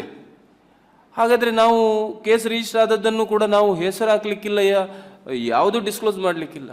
Only with respect to the victim. ಅದನ್ನು ನಾವು ನಾನೀಗ ಎಲ್ಲ ಪತ್ರಕರ್ತರಿದ್ದೀರಿ, ನಾವು ಹಾಕುವಾಗ ಠಾಣೆಯನ್ನು ಹಾಕ್ಬೋದು. ಇಂಥ ಒಂದು ಠಾಣಾ ಸರಹದ್ದಿನಲ್ಲಿ ಶಾಲೆಯ ಡಿಸ್ಕ್ಲೋಸ್ ಮಾಡಬೇಕಾಗಿಲ್ಲ, ಹೆಸರು ಡಿಸ್ಕ್ಲೋಸ್ ಮಾಡಬೇಕಾಗಿಲ್ಲ. ಒಂದು ಠಾಣಾ ಸರಹದ್ದಿನ, ಇಂಥ ಠಾಣಾ ಸರಹದ್ದಿನಲ್ಲಿ ಇಂಥ ಒಂದು ಪ್ರಕರಣಗಳು. ಈಗ ನೋಡಿ, ಎಲ್ಲವನ್ನೂ ನಾವು ಡಿಸ್ಕ್ಲೋಸ್ ಮಾಡಲಿಕ್ಕೆ ಆಗೋದಿಲ್ಲ ಅಂತ ಹೇಳಿದರೆ, ಒಂದು ಕಡೆ ನಾನು ಮಾತಾಡ್ತಾ ದೆರ್ ಇಸ್ ಎ ಲಯಬಿಲಿಟಿ ಅಂತ ಹೇಳಿದೆ. ನಮಗೂ ಕೂಡ ಒಂದು ಬಾಧ್ಯತೆ ಇದೆ. ನಾವು ಆ ಬಗ್ಗೆ ಸಮಾಜವನ್ನು ಈ ಪೋಕ್ಸೋ ಕಾಯ್ದೆ ಅಡಿಯಲ್ಲಿ ಎಚ್ಚರಿಸುವಂಥ ಕೆಲಸವನ್ನು ಕೂಡ ಮಾಡಬೇಕು ಅಂತ ಹೇಳುವಾಗ, ನಾವು ಅಲ್ಲಿಗೆ ನಮ್ಮ ಕಟ್ಟುಪಾಡು ಎಷ್ಟುಂಟು ಅಷ್ಟನ್ನು ಮಾತ್ರ ಯೂಸ್ ಮಾಡ್ಬೋದು. ಬಿಟ್ಟರೆ ನೇಮನ್ನು ಹಾಕದೇ ಇರ್ಬೋದು, ಶಾಲೆಯನ್ನು ಹಾಕದೇ ಇರ್ಬೋದು, ಊರನ್ನು ಹಾಕದೇ ಇರ್ಬೋದು. ಅಂದರೆ ನ್ಯೂಸೇ ಮಾಡದೇ ಇರುವಂಥದ್ದೇನಲ್ಲ. ಆ ನಿಟ್ಟಿನಲ್ಲಿ ಸೆಕ್ಷನ್ 23ಯಲ್ಲಿ ಮತ್ತೊಂದು ಕ್ಲಾಸ್ 2 ಒಂದು ಅವಕಾಶ ಏನು ಹೇಳ್ತದೆ ಅಂತ ಹೇಳಿದರೆ, if it is necessary to disclose the identity of the victim for the interest of the victim. ಈಗ ಸಂತ್ರಸ್ತರು ಅವರ ಇಂಟ್ರೆಸ್ಟಿಗಾಗಿ, ಅದರಿಂದ ಅವರಿಗೆ ಲಾಭ ಆಗ್ತದೆ, ಅವರ ಐಡೆಂಟಿಫಿಕೇಷನನ್ನು ಡಿಸ್ಕ್ಲೋಸ್ ಮಾಡಲೇಬೇಕಾಗ್ತದೆ ಅಂತ ಹೇಳುವಂಥ ಸಂದರ್ಭ ಇದ್ದರೂ ಕೂಡ ದ ಸ್ಪೆಷಲ್ ಕೋರ್ಟಿನಿಂದ ಪರ್ಮಿಷನ್ ತಗೊಂಡು ಪಬ್ಲಿಕೇಶನ್ ಮಾಡೋದು ಕೂಡ ತಪ್ಪಲ್ಲ. ಒಂದು ಕಡೆ ನಾನು ಹೇಳ್ತಾ ಇದ್ದೇನೆ, ಒಂದು ಕಡೆ ಬಾರ್ ನಾಟ್ ಟು ಡಿಸ್ಕ್ಲೋಸ್. ಅದೇ ಕಲಂನಡಿಯಲ್ಲಿ ಮಾನ್ಯ ನ್ಯಾಯಾಲಯ, ವಿಶೇಷ ನ್ಯಾಯಾಲಯದಿಂದ ಅನುಮತಿಯನ್ನು ಪಡ್ಕೊಂಡು ದ ಇಂಟ್ರೆಸ್ಟ್ ಆಫ್ ವಿಕ್ಟಿಮ್ ಇರಬೇಕಲ್ಲಿ. That should be considered. ಸಂತ್ರಸ್ತರ ಇಂಟ್ರೆಸ್ಟ್ ಇರಬೇಕು. ಅವರಿಗೇನೋ ಡಿಸ್ಕ್ಲೋಸ್ ಮಾಡಿರುವುದರಿಂದ ಅವರಿಗೇನೋ ಪರಿಹಾರಗಳು ಸಿಗ್ತವೆ, ಅಥವಾ ನಾವು ಯಾವುದೋ ಒಂದು ವಿಚಾರವನ್ನು ಹೇಳಬೇಕು ಸಮಾಜಕ್ಕೆ. ಈಗ ಕೆಲವೊಮ್ಮೆ ಮೃತಪಟ್ಟಿರ್ತಾರೆ, ನಾವು ಆವಾಗಲೂ ಥಿಂಕ್ ಮಾಡ್ತೇವೆ ವಿಕ್ಟಿಮ್ ಅವರು ಇಲ್ಲ, ಮೃತಪಟ್ಟಿರ್ತಾರೆ. ಅಂತಹ ಸಂದರ್ಭಗಳಲ್ಲಿ ಮಾನ್ಯ ನ್ಯಾಯಾಲಯದ ಅನುಮತಿಯನ್ನು ಪಡ್ಕೊಂಡು ನೇಮನ್ನು ಡಿಸ್ಕ್ಲೋಸ್ ಮಾಡಬಹುದು. ಅದು ಕೂಡ ಒಂದು ಬಾರ್ ಅಂತ ಇದ್ರೂ ಕೂಡ ನ್ಯಾಯಾಲಯದ ಅನುಮತಿ ಪಡ್ಕೊಂಡು ಮಾಡಬಹುದು ಅಂತ ಹೇಳಿದೆ. ಮುಂದುವರಿದು videos, the section 15, 16, 14 of the POCSO act. ನಮಗೆ ಯಾವುದೋ ಒಂದು ವಿಡಿಯೋ ಬರ್ತದೆ, ನಾವು ಅದನ್ನು ಪಬ್ಲಿಕೇಶನ್ ಮಾಡೋ ಮುಂಚೆ ನಮ್ಮೊಳಗಡೆ ನಮ್ಮ ಒಂದು ಸಾಮಾನ್ಯ ಜ್ಞಾನ ಇರ್ತದೆ. ನಾವು ಮುಖ ಬ್ಲರ್ ಮಾಡಿದ್ದೆ, ವಿಕ್ಟಿಮ್ನ ಹೆಸರನ್ನು ಹಾಕಲಿಲ್ಲ, ನಾವು ಎಲ್ಲಿಯೂ ಹೇಳಲಿಲ್ಲ, ಒಂದು ಶಾಲೆಯಲ್ಲಿ ಒಂದು ದೌರ್ಜನ್ಯ ಆಯಿತು, ಒಂದು ವಿಕ್ಟಿಮ್ ಹೀಗೆ ಆಯಿತು, ನಾವು ಮುಖವನ್ನು ಬ್ಲರ್ ಮಾಡಿದ್ದೇವೆ, ಎಕ್ಯೂಸ್ಡ್ನ ಹೆಸರು ಮಾತ್ರ ಹೇಳಿದ್ದೇವೆ, ವಿಕ್ಟಿಮ್ನ ಹೆಸರು ಹೇಳಿಲ್ಲ. ಆವಾಗ ಏನಾಯಿತು, ವಿಚ್ ಕೌಂಟ್ ದ ಅಫೆನ್ಸ್. ನಾವು ಎಲ್ಲಿಯೂ ಸೆಕ್ಷನ್ 23 ಬಾರ್ ಮಾಡಲಿಲ್ಲ, ಅದು ಅದರಿಂದ ನಾವು ತಪ್ಪು ಮಾಡಲಿಲ್ಲ, ಅಫೆನ್ಸ್ ಮಾಡಲಿಲ್ಲ, ವಿಕ್ಟಿಮ್ನ ಹೆಸರು ಹೇಳಿಲ್ಲ. ಅದರಲ್ಲಿ ಏನು ಹೇಳುದು, not to disclose the identity. Yes, ನಾವು ಪಬ್ಲಿಕೇಶನ್ ಮಾಡಿದ್ದೇವೆ, ಆದರೆ ನಾವು ವಿಕ್ಟಿಮ್ನ ಐಡೆಂಟಿಟಿ ಡಿಸ್ಕ್ಲೋಸ್ ಮಾಡಲಿಲ್ಲ, ಮುಖವನ್ನು ಬ್ಲರ್ ಮಾಡಿದ್ದೇವೆ. ಅಲ್ಲಿ ಇನ್ನೊಂದು ಅಪ್ಲಿಕೇಬಲ್ ಆಗ್ತದೆ, non reporting of offence is also one of the offence. ವಿಡಿಯೋನು ಪ್ರಥಮ ಬಾರಿಗೆ ನಮ್ಮಲ್ಲಿ ಅಂತೇಳಿ ನಾವು ಮಾಡ್ತೇವೆ, ಅಥವಾ ನ್ಯೂಸ್ ಅಂತೇಳಿ ಮಾಡ್ತೇವೆ. ಅಲ್ಲಿ ಏನಾಗ್ತದೆ, ನಮಗೆ ಗೊತ್ತಿದ್ದು ಕೂಡ the section 19 of the POCSO ಆ್ಯಕ್ಟಲ್ಲಿ ಏನು ಹೇಳ್ತದೆ, the any person who he is having the knowledge of the offence under this act has been committed or likely to be committed, ಆಗಿದೆ ಅಥವಾ ಆಗಿರುವ ಸಾಧ್ಯತೆ ಇದೆ ಅಂತ ಹೇಳಿದ ಕೂಡಲೇ ಎನಿ ಪರ್ಸನ್ ಇನ್ಕ್ಲೂಡಿಂಗ್ ಮೀ, ಪ್ರತಿಯೊಬ್ಬರೂ ಕೂಡ ಎನಿ ಪರ್ಸನ್. ಆವಾಗ ನಾವೇನಾಗ್ತೇವೆ, ಆ ಕಾಯ್ದೆ ಅಡಿಯಲ್ಲಿ ನಾವು ಅಫೆನ್ಸ್ ಮಾಡಿದ್ದೇವೆ. ನಾನ್ ರಿಪೋರ್ಟಿಂಗ್ ಆಫ್ ಅಫೆನ್ಸ್ ಸೆಕ್ಷನ್ 23 ನಾವು ಎಲ್ಲವನ್ನು ಡಿಸ್ಕ್ಲೋಸ್ ಮಾಡಲಿಲ್ಲ, ಯಾವುದು ಡಿಸ್ಕ್ಲೋಸ್ ಮಾಡಲಿಲ್ಲ, ಅಪ್ಲಿಕೇಬಲ್ ಆಗೋದಿಲ್ಲ, ಆಯಿತು. ಕಲಂ 19 ಅಡಿ ನಾವು ಸಮಾಜಕ್ಕೆ ಉತ್ತಮ ವಿಚಾರವನ್ನು ತಿಳಿಸ್ಲಿಕ್ಕಾಗಿ ಅಥವಾ ಸಮಾಜಕ್ಕೆ ನಾವು ನ್ಯೂಸನ್ನು ತಿಳಿಸ್ಲಿಕ್ಕಾಗಿ ನಮ್ಮ ಕೆಲಸವನ್ನು ನಾವು ಮಾಡುವಂಥದ್ದು. ಆದರೆ ಆ್ಯಕ್ಟಲ್ಲಿ ನಾನ್ ರಿಪೋರ್ಟಿಂಗ್ ಆಫ್ ಅಫೆನ್ಸ್, ನನಗೆ ಗೊತ್ತಾಯಿತು, ಗೊತ್ತಾದ ಕೂಡಲೇ ಎಸ್ ಎನಿ ಪರ್ಸನ್ ಅಂತಿರುವಾಗ ಇನ್ಕ್ಲೂಡಿಂಗ್ ಮೀ, ನಾನು ಪತ್ರಕರ್ತನು ಕೂಡ ಬಂದೆ ಅದಕ್ಕೆ, ನಾನು ಮೀಡಿಯಾದಲ್ಲಿ ಹಾಕಿದವನು ಕೂಡ ಬಂದೆ ಅದಕ್ಕೆ. ಸೊ ಕಾಯ್ದೆ ಅಡಿಯಲ್ಲಿ ಅದು ಕೂಡ ಒನ್ ಆಫ್ ದಿ ಅಫೆನ್ಸ್, ಅದು ಶಿಕ್ಷಾರ್ಹ ಅಪರಾಧ ಆಗ್ತದೆ. ಡಿಸ್ಕ್ಲೋಸ್ ಎಲ್ಲಿಯೂ ಮಾಡಲಿಲ್ಲ. ಈಗ ಮುಂದುವರಿದು ಕೆಲವು ವಿಚಾರಗಳನ್ನು ನಾವು ನೋಡ್ಕೊಳ್ಬೇಕು. ಮೇಡಮ್ ಮಾತಾಡ್ತಾ ಹೇಳಿದರು, ಇತ್ತೀಚಿನ ದಿನಗಳಲ್ಲಿ ಮಿಸ್ಯೂಸ್ ಕೂಡ ಆಗ್ತಾ ಇದೆ ಅಂತ ಹೇಳಿದರು.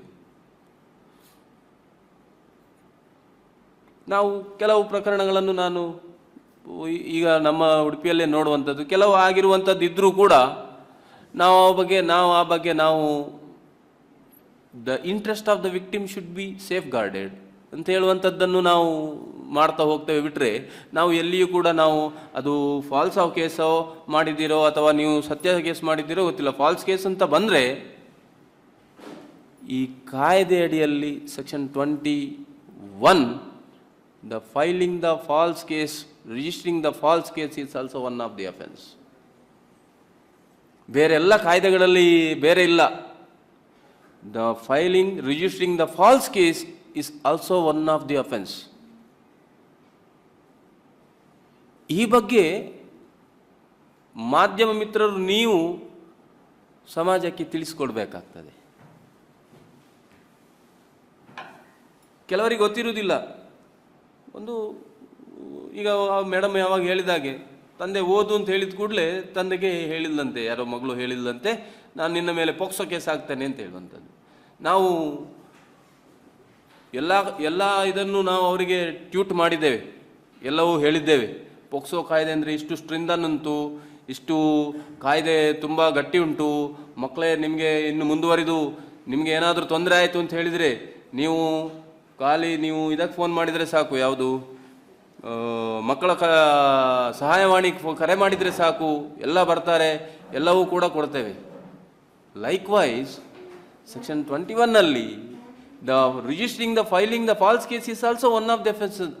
ಆ ಬಗ್ಗೆ ನಾವು ಸಮಾಜಕ್ಕೆ ತಿಳಿಸುವಂಥದ್ದು ಕೂಡ ನಮ್ಮ ಜವಾಬ್ದಾರಿ ಇರ್ತದೆ.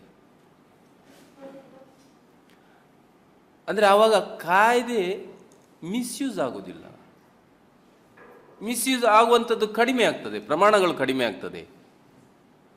ಈ ರೀತಿ ಮತ್ತು ಮುಂದುವರಿದು ಅಂತ ಹೇಳಿದರೆ, ಯಾರೋ ಈ ಸೆಕ್ಷನ್ 23 ಏನು ಹೇಳ್ತದೆ, ಆಯಿತು ನ್ಯೂಸ್ ಓದಿದವರು ಯಾರೋ ಇದ್ದಾರೆ, ನ್ಯೂಸ್ ಓದಿದವರು ಒಬ್ಬರಿದ್ದಾರೆ, ಅವರು ಪತ್ರ ಇದು ಕೊಟ್ಟವರು, ಮಾಹಿತಿ ಕೊಟ್ಟವರು ಇದ್ದಾರೆ, ಇನ್ನೊಬ್ಬರಿದ್ದಾರೆ. ಅವರು ಮಾತ್ರ ಬರುವುದಿಲ್ಲ.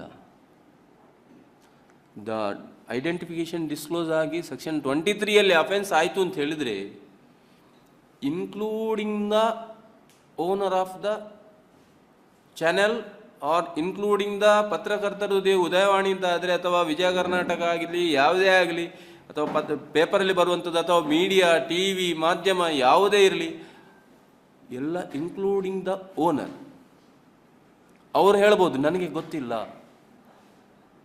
ನನ್ನ ಅಧೀನ ಇವರು ಪತ್ರಕರ್ತರು ಅಥವಾ ನಮ್ಮ ಸಿಬ್ಬಂದಿಗಳು ಅವರು ನ್ಯೂಸನ್ನು ವಾಚಿಸಿರ್ತಾರೆ, ಅವರು ನ್ಯೂಸ್ ಅವರಿಗೆ ಅವರು ಹೇಳಿರ್ತಾರೆ, ನಾನು ಲಯಬಲ್ ಇಲ್ಲ, I am only running the institutions, such institution, ಆ ಮೀಡಿಯಾ ಇನ್ಸ್ಟಿಟ್ಯೂಷನ್ ನಾನು ನಡೆಸ್ತಾ ಇದ್ದೇನೆ ಅಂತ ಹೇಳುವಂಥದ್ದು ಬರೋದಿಲ್ಲ. ಇನ್ಕ್ಲೂಡಿಂಗ್ ದ ಓನರ್, ಪ್ರತಿಯೊಬ್ಬರು ಕೂಡ ಲಯಬಲ್ ಆಗ್ತಾರೆ. ಇಲ್ಲಿ ಅದೇ ರೀತಿ ಇಲ್ಲಿ ಒಂದು ನಾನು ಕೇಸನ್ನು ಯಾವುದು ಅಂತ ಹೇಳಲಿಕ್ಕೆ ಹೋಗೋದಿಲ್ಲ, ನಮ್ಮಲ್ಲಿ ಇತ್ತು, ಇಲ್ಲಿ ಉಡುಪಿಯಲ್ಲಿ ಒಂದು ಪ್ರಕರಣ ದಾಖಲಾಗಿತ್ತು. ವಿಡಿಯೋದು ನಿಜವಾಗಿ ಅವರು ನ್ಯೂಸ್ ಕೊಡ್ಲಿಕ್ಕೆ ಹೋಗಿರುವಂಥದ್ದು. ಆವಾಗ ನಾನೇ ಡಿಫೆನ್ಸಿಗೆ ಇದ್ದೆ. ಆಮೇಲೆ ನಾನು ಪೋಕ್ಸೋಗೆ ನಾನು ಸ್ಪೆಷಲ್ BP ಆಗಿ ಅಪಾಯಿಂಟ್ ಆಯಿದ್ದೆ. ನಾನೇ ವಕೀಲರಾಗಿದ್ದೆ ಆವಾಗ, ಡಿಫೆನ್ಸಿಗೆ ಅವರಿಗೆ ವಕೀಲರಾಗಿದ್ದೆ. ಮೀಡಿಯಾದ ಪರವಾಗಿ ನಾನೇ ಡಿಫೆನ್ಸ್ ಮಾಡಿದ್ದೇನೆ. ಅವರಿಗೆ ಗೊತ್ತೇ ಇಲ್ಲ, ಓನರಿಗೆ ಗೊತ್ತೇ ಇಲ್ಲ. ದಿನನಿತ್ಯದ ನ್ಯೂಸನ್ನು ಓದುತ್ತಾರೆ, ದಿನನಿತ್ಯ ಅವರಿಗೆ ಮಾಹಿತಿಗಳು ಬರ್ತವೆ, ನ್ಯೂಸ್ ಓದುವಂಥದ್ದು ಸ್ಕ್ರಿಪ್ಟ್ ರೆಡಿ ಆಗ್ತದೆ, ನ್ಯೂಸ್ ಓದ್ತಾರೆ. ವಿಡಿಯೋ ಡಿಸ್ಕ್ಲೋ ಆಯಿತು. ವಿಡಿಯೋದಲ್ಲಿರುವಂಥ ಯಾರು ಸಂತ್ರಸ್ತೆ ಅಂತ ಹೇಳುವಂಥವರು ಯಾರಿದ್ದಾಳೆ, ಅವಳು ಹೇಳ್ತಾಳೆ ನಾನು ವಿಡಿಯೋದಲ್ಲಿರುವಂಥದ್ದು ನಾನಲ್ಲ ಅಂತಲೂ ಹೇಳ್ತಾಳೆ. ಆದರೂ ಕೂಡ 23 ಅಪ್ಲಿಕೇಬಲ್ ಆಯಿತು.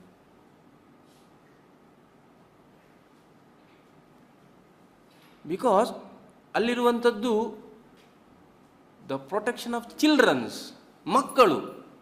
ಅಲ್ಲಿ ನೀವು ಐಡೆಂಟಿಫಿಕೇಶನ್, ಈಗ ದ್ವಂದ್ವ ಎಲ್ಲಿ ಅಂತ ಹೇಳಿದರೆ 23ಯಲ್ಲಿ ಏನು ಹಿಡಿದು ಐಡೆಂಟಿಫಿಕೇಶನ್ ಕ್ಯಾನಾಟ್ ಬಿ ಡಿಸ್ಕ್ಲೋಸ್ಡ್ ಅಂತ ಹೇಳುವಂಥದ್ದು. ಈಗ ಆಯಿತು, ನಾನೀಗ ಒಂದು ಐಡೆಂಟಿಫಿಕೇಶನ್ YT ರಾಘವೇಂದ್ರ ವಿಡಿಯೋದಲ್ಲಿ ಇರುವಂಥವ ಅಂತ ಹೇಳಿದ್ದಾರೆ, ಆದರೆ ನಾನು ಹೇಳ್ತೇನೆ ನಾನಲ್ಲ ಅಂತ ಹೇಳ್ತೇನೆ. ಆವಾಗ ಕಾಯ್ದೆಯಡಿಯಲ್ಲಿ ನಿಮ್ಮ ಮೇಲೆ ಹೇಗೆ ಪ್ರಕರಣ ದಾಖಲಾಗ್ತದೆ? ಅಂತ ಐಡೆಂಟಿಫಿಕೇಶನ್ನ ವ್ಯಕ್ತಿಯೇ ಅಲ್ಲ ಅಂತ ಹೇಳ್ತಾನೆ. ಇಲ್ಲಿ ವ್ಯತ್ಯಾಸಗಳು.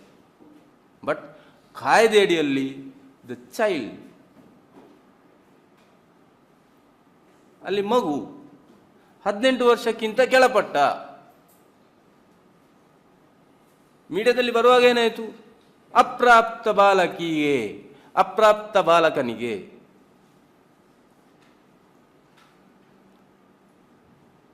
ದ ಡಿಫೆನ್ಸ್ ಯಾರು ನಾವು ಸೋ ಕಾಲ್ಡ್ ಅಪ್ರಾಪ್ತ ಬಾಲಕ ಬಾಲಕಿ ಅಂತ ಹೇಳುವಂಥದ್ದು ವಿಕ್ಟಿಮ್ ಇರ್ತಾರೆ, ಅವರೇ ನಾನಲ್ಲ ಅಂತಲೂ ಹೇಳ್ತಾರೆ.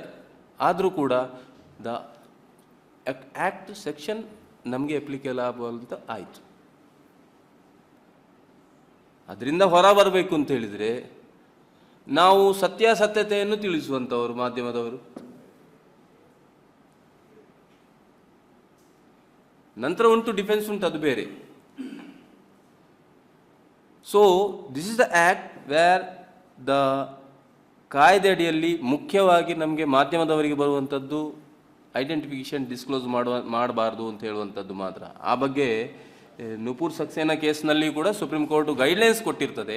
ನುಪುರ್ ಸಕ್ಸೇನಾ ಅಂತ ಹೇಳುವಂಥದ್ದು ಕೇಸ್ ಇದೆ, ನೀವು ಗೂಗಲಲ್ಲಿ ಹಾಕಿದರೆ ಬರ್ತದೆ ನಿಮಗೆ. ಅದರಲ್ಲಿ ದ ಮಾಧ್ಯಮಕ್ಕೆ ಅಂತ ಹೇಳುವಂಥದ್ದನ್ನು ಸಪ್ರೇಟ್ ಗೈಡ್ಲೈನ್ಸ್ ಸುಪ್ರೀಂ ಕೋರ್ಟ್ ಕೊಟ್ಟಿರ್ತದೆ. ಅದರಲ್ಲಿ ಐಡೆಂಟಿಫಿಕೇಶನ್ ಡಿಸ್ಕ್ಲೋಸ್ ಮಾಡದೇ ಇರುವಂಥದ್ದು, ಮತ್ತು ಈಗ ನಾವು ಕೆಲವೊಮ್ಮೆ ಏನಾಗ್ತದೆ, ಶಾಲೆಯ ಹೆಸರನ್ನು ಹೇಳಬಾರ್ದು ಅಂತ ಇರ್ತೇವೆ. ನಾವು ಶಾಲೆಯ ಹೆಸರನ್ನು ಹೇಳ್ತೇವೆ, ಬಟ್ ಅಲ್ಲಿ ಏನಿರಬೇಕು, that publication which leads the identity of the victim ಅಂತ ಹೇಳುವಂಥದ್ದು ಸಾಬೀತು ಮಾಡುವಂಥದ್ದು ಇರ್ತದೆ. Which leads the identity. ಈಗ ನಾವೊಂದು ಯಾವುದೋ ಶಾಲೆಯ ಹೆಸರನ್ನು ಪಬ್ಲಿಕೇಶನ್ ಮಾಡಿ, ಇಂತಹ ಶಾಲೆ ಇಂಥ ಪಬ್ಲಿಕೇಶನ್ ಮಾಡಿತು ಅಂತ ಆದರೂ ಕೂಡ ಅಲ್ಲಿ ಆ ಕಾಯ್ದೆ ಅಡಿಯಲ್ಲಿ ಮುಂದೆ ಹೋಗ್ತಾ ಓದ್ತಾ which leads the identity, the publication such which leads the identity of the victim, then it's an offense. ಅದು ನಾವು ಗಮನದಲ್ಲಿರಬೇಕು. ನಾನು ನಿಮಗೆ ಬರವಣಿಗೆ ನಾನು ಹೇಳಿಕೊಡ್ಬೇಕಾದದ್ದಿಲ್ಲ, ಎಲ್ಲ ನೀವು ಪತ್ರಕರ್ತರಿದ್ದೀರಿ, ಹೇಗೆ ಬರಿಬೇಕು. ನಾನು ಇವರಿಗೆ ನಸೀರಿಗೆ ಕೆಲವೊಮ್ಮೆ ಹಾಕುವಾಗ ಏನೇನು ಬರೆದು ಹಾಕ್ತೇನೆ, ಮತ್ತೆ ಅವರು ಫ್ರೇಮ್ ವರ್ಕ್ ಮಾಡಿ ಕರೆಕ್ಟ್ ಮಾಡಿ ಹಾಕುದವ್ರು, ನಾನು ಅವಾಗ ವರ್ಡ್ ನನಗೆ ಬರೋದಿಲ್ಲ ಅಂತ ಹೇಳುವಂಥದ್ದು. ಅದು ಆರ್ಟಿಸ್ಟಿಕ್. ಅದನ್ನು ನಿಮಗೆ ಗೊತ್ತಿದೆ, ಹೇಗೆ ಮಾಡಬೇಕು ಅಂತ ಹೇಳುವಂಥದ್ದು ನಿಮಗೆ ಗೊತ್ತಿದೆ. ಅಂದರೆ which cannot lead the identity. ಈಗ ಶಾಲೆ ಹೆಸರು ಹಾಕಿದ ಕೂಡಲೇ ಶಾಲೆಯಲ್ಲಿ 500 ಮಕ್ಕಳಿದ್ದಾರೆ, ಅದರಲ್ಲಿ ವಿಕ್ಟಿಮು ಯಾರು ಅಂತ ಹೇಳುವಂಥದ್ದು ಹುಡುಕಿಕೊಂಡು ಮಾಡಲಿಕ್ಕೆ ಸಾಧ್ಯ ಇಲ್ಲಲ್ಲ. ನಾನು ಡಿಸ್ಕ್ಲೋಸ್ ಮಾಡಲಿಲ್ಲ.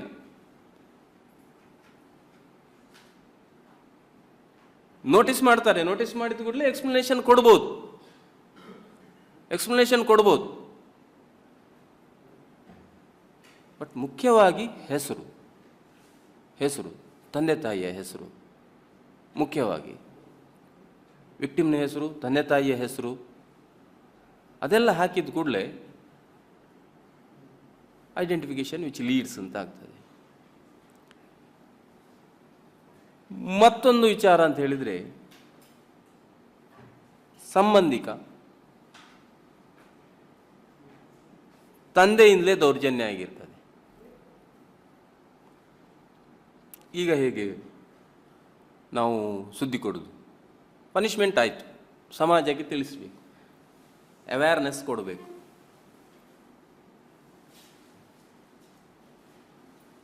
ಆರೋಪಿಯೇ ತಂದೆ,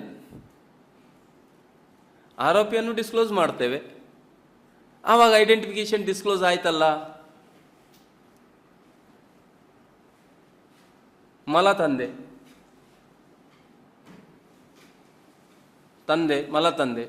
ಐಡೆಂಟಿಫಿಕೇಶನ್ ಡಿಸ್ಕ್ಲೋಸ್ ಆಯ್ತಲ್ಲ ಅವಾಗ.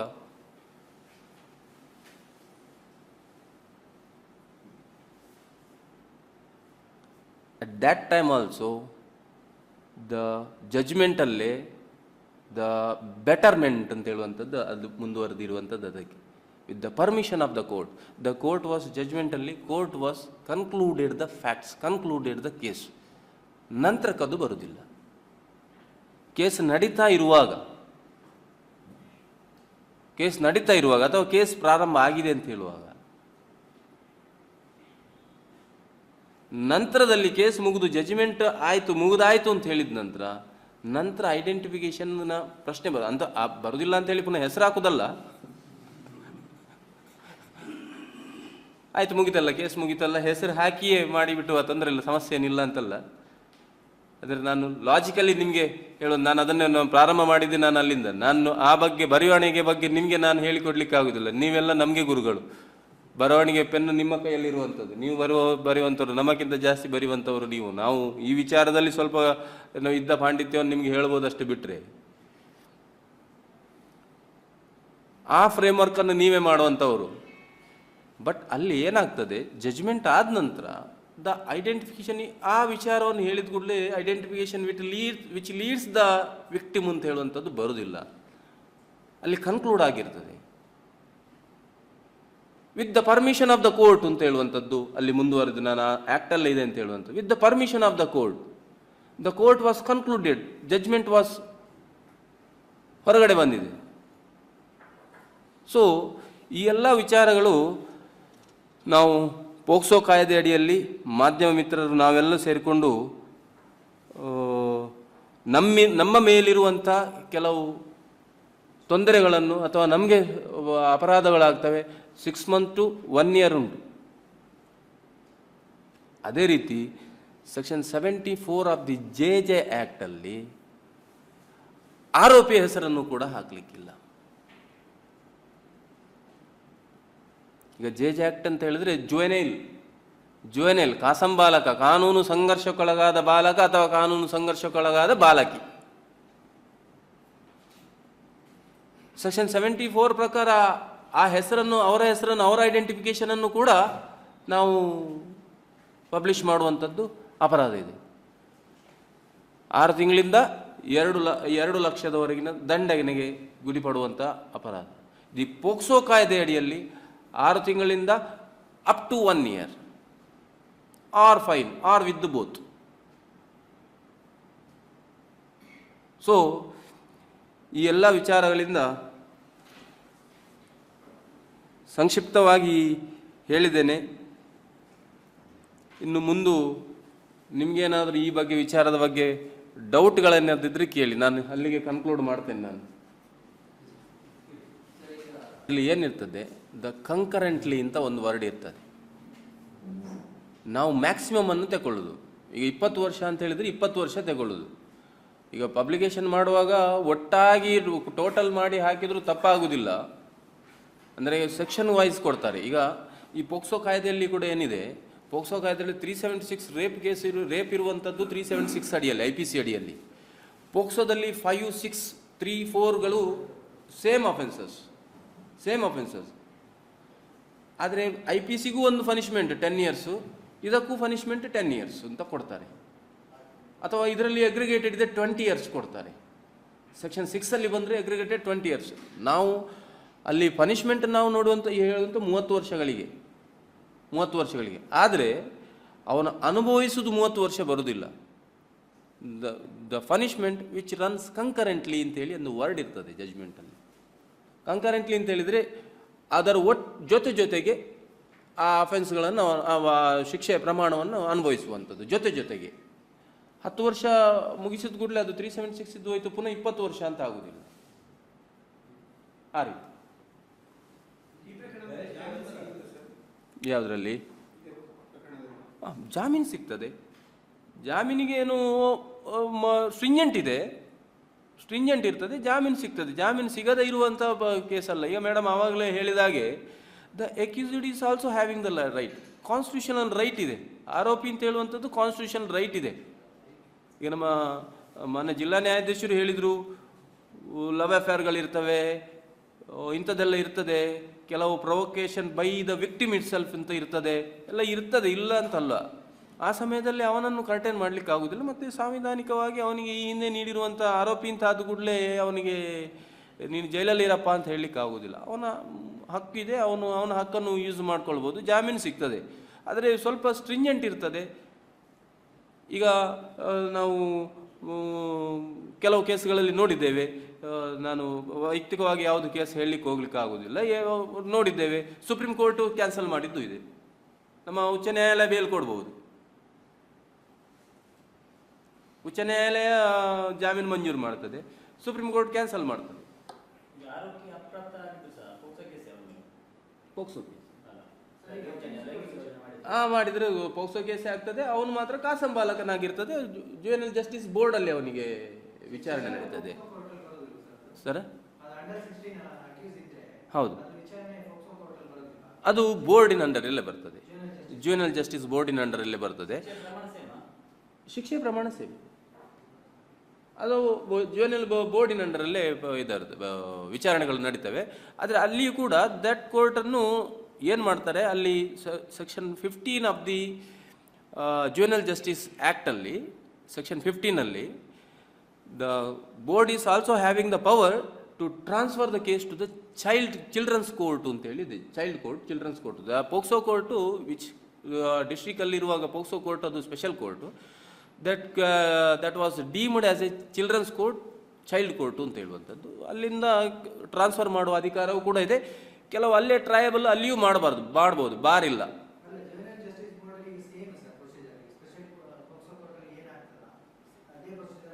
ಅದೇ ಪ್ರೊಸೀಜರ್ ಅಲ್ಲಿ ವಿಚಾರಣೆ ನಡೀತದೆ. ಅಲ್ಲಿ ನಾವೇ ಹೋಗ್ಬೇಕು. ಇಲ್ಲ, ಅಲ್ಲಿ ಶಿಕ್ಷೆಯ ಪ್ರಮಾಣ ಅಷ್ಟೇ. ಶಿಕ್ಷೆಯ ಪ್ರಮಾಣ ಆಕ್ಟ್ ಇಟ್ ಸೆಲ್ಫ್ ಅದೇ ಅಪ್ಲಿಕೇಬಲ್ ಆಗ್ತದೆ. ಆದರೆ ಅಲ್ಲಿ ರಿಹ್ಯಾಬಿಲಿಟೇಷನ್ ಕೊಡುವಂಥದ್ದು ಅವನ ರೈಟ್ ಯೂಸ್ಗಳು ಬರ್ತವೆ. ಅಲ್ಲಿ ಕೆಲವು ಅವನಿಗೆ ಸವಲತ್ತುಗಳಿರ್ತವೆ.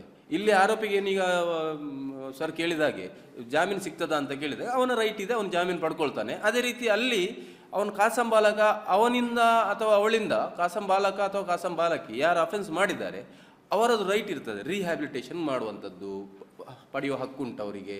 ಅವರನ್ನು ಜೈಲಲ್ಲಿ ಇಡುವಂಥದ್ದು ಆಗೋದಿಲ್ಲ. ರಿಹ್ಯಾಬಿಲಿಟೇಷನ್ ಸೆಂಟರ್ಗಳಲ್ಲಿ ಇಡಬೇಕು, ಅವರಿಗೆ ವಿದ್ಯಾಭ್ಯಾಸ ಕೊಡಬೇಕು, ಅವರನ್ನು ಸಕ್ಷಮರಾಗಿ ಮಾಡುವಂಥದ್ದು, ಅದೆಲ್ಲ ಜೆ ಆ್ಯಕ್ಟ್ಗಳಲ್ಲಿ ಅಡಿಯಲ್ಲಿದೆ. ಶಿಕ್ಷೆ ಪ್ರಮಾಣ ಇಷ್ಟೇ, ಶಿಕ್ಷೆ ಇಷ್ಟೇ.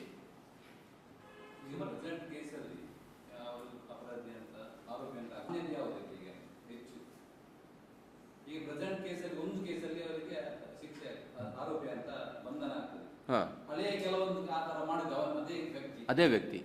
ಹಾಂ, 2 ವರ್ಷದಿಂದ 3 ವರ್ಷದಿಂದ ಅವರ ನಮ್ಮ applicable as per the law, as per the law applicable ಆಗ್ತದೆ. There is no in bar ಅಲ್ಲ. 2 ವರ್ಷದ ಹಿಂದೆ ಮಾಡಿದವರು ಈಗ ಸುಮ್ಮನೆ ಇರ್ಬೋದು, ಇಲ್ಲಿವರೆಗೆ ಸುಮ್ಮನೆ ಯಾಕಿದ್ದಾರೆ ಅಂತ ಹೇಳುವಂಥದ್ದು ಅದು ಕ್ವಶ್ಚನೇಬಲ್ ಅಷ್ಟೇ, ಬಿಟ್ಟರೆ ಆ್ಯಕ್ಟಲ್ಲಿ ಬಾರ್ ಇಲ್ಲ. ಈಗ ನನಗೆ ಆದ ದೌರ್ಜನ್ಯವನ್ನು ನಾನು ಸಹಿಸಿಕೊಂಡಿದ್ದೇನೆ, 2 ವರ್ಷ ಬಿಟ್ಟು ಇವತ್ತು ನಾನು ಹೇಳಿದ್ದೇನೆ. ಅಥವಾ ಕಾರಣಾಂತರಗಳಿರ್ಬೋದು, ನನಗೇನು ದೌರ್ಜನ್ಯ ಆಗಿರ್ತದೆ, ನಾನು ಕಾರಣಾಂತರಗಳಿಂದ ನಾನು ಇವತ್ತಿನವರೆಗೆ ಹೇಳಲಿಲ್ಲ, 2 ವರ್ಷದ ಹಿಂದಿನಿಂದ ಇವತ್ತಿನವರೆಗೆ ಹೇಳಲಿಲ್ಲ. ನನ್ನ ವೀಡಿಯೋಸ್ ಇರ್ಬೋದು, ನನ್ನ ಬ್ಲ್ಯಾಕ್ ಮೇಲ್ ಮಾಡ್ತಾ ಇರ್ಬೋದು, ಅಥವಾ ನನ್ನನ್ನು ಬೆದರಿಕೆ ನೀಡ್ತಾ ಇರ್ಬೋದು. ನಾನು ಸಂತ್ರಸ್ತೆ ಅಥವಾ ಸಂತ್ರಸ್ತ, ನನಗೆ ಹೆದರಿಕೆ ಇರ್ಬೋದು, ಅಥವಾ ನನಗೆ ಮರ್ಯಾದೆ ಪ್ರಶ್ನೆ ಅಂತ ಇರ್ಬೋದು. There is no in bar in act. 2 ವರ್ಷದ ಹಿಂದಿನದ್ದು, 3 ವರ್ಷ ಹಿಂದಿನದ್ದು ನೀವು ಇವತ್ತು ಈಗ ಬೇರೆ ಎಲ್ಲ ನೀವು, ಅದು ಒಳ್ಳೆ ಪ್ರಶ್ನೆ. ಅದು ಬೇರೆ ಕೇಸ್ಗಳಲ್ಲೆಲ್ಲ ಕಾನೂನಿನಲ್ಲಿ ನಾವು ಲಿಮಿಟೇಷನ್ ಅಂತ ಇರ್ತದೆ, ಇಲ್ಲಿ ಲಿಮಿಟೇಷನ್ ಇಲ್ಲ. ಕಾನೂನಲ್ಲಿ ಲಿಮಿಟೇಷನ್ ಅಂತ ಇರ್ತದೆ, ಇಲ್ಲಿ ಲಿಮಿಟೇಷನ್ ಇಲ್ಲ. 2 ವರ್ಷ 3 ವರ್ಷದ ಹಿಂದಿನದ ನಮ್ಮಲ್ಲಿಯೂ ಪ್ರಕರಣಗಳಿದ್ದಾವೆ.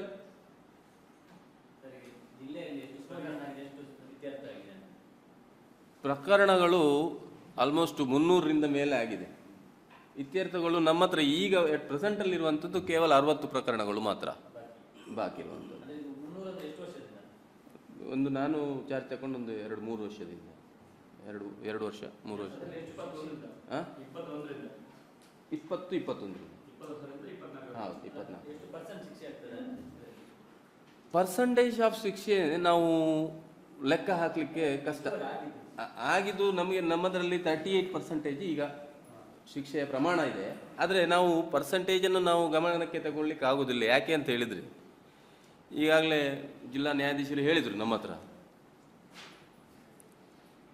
ಈ ಲ್ಯಾಕ್ ಆಫ್ ನಾಲೆಜ್, ಕೆಲವು ಜಾತಿ, ಕೆಲವು ಕಟ್ಟುಪಾಡು ಇವರದೆಲ್ಲ ಅವರದರಲ್ಲಿ ಮದುವೆ 16 ವರ್ಷದಲ್ಲಿ ಮದುವೆ ಆಗಿ ಬಿಡ್ತಾರೆ.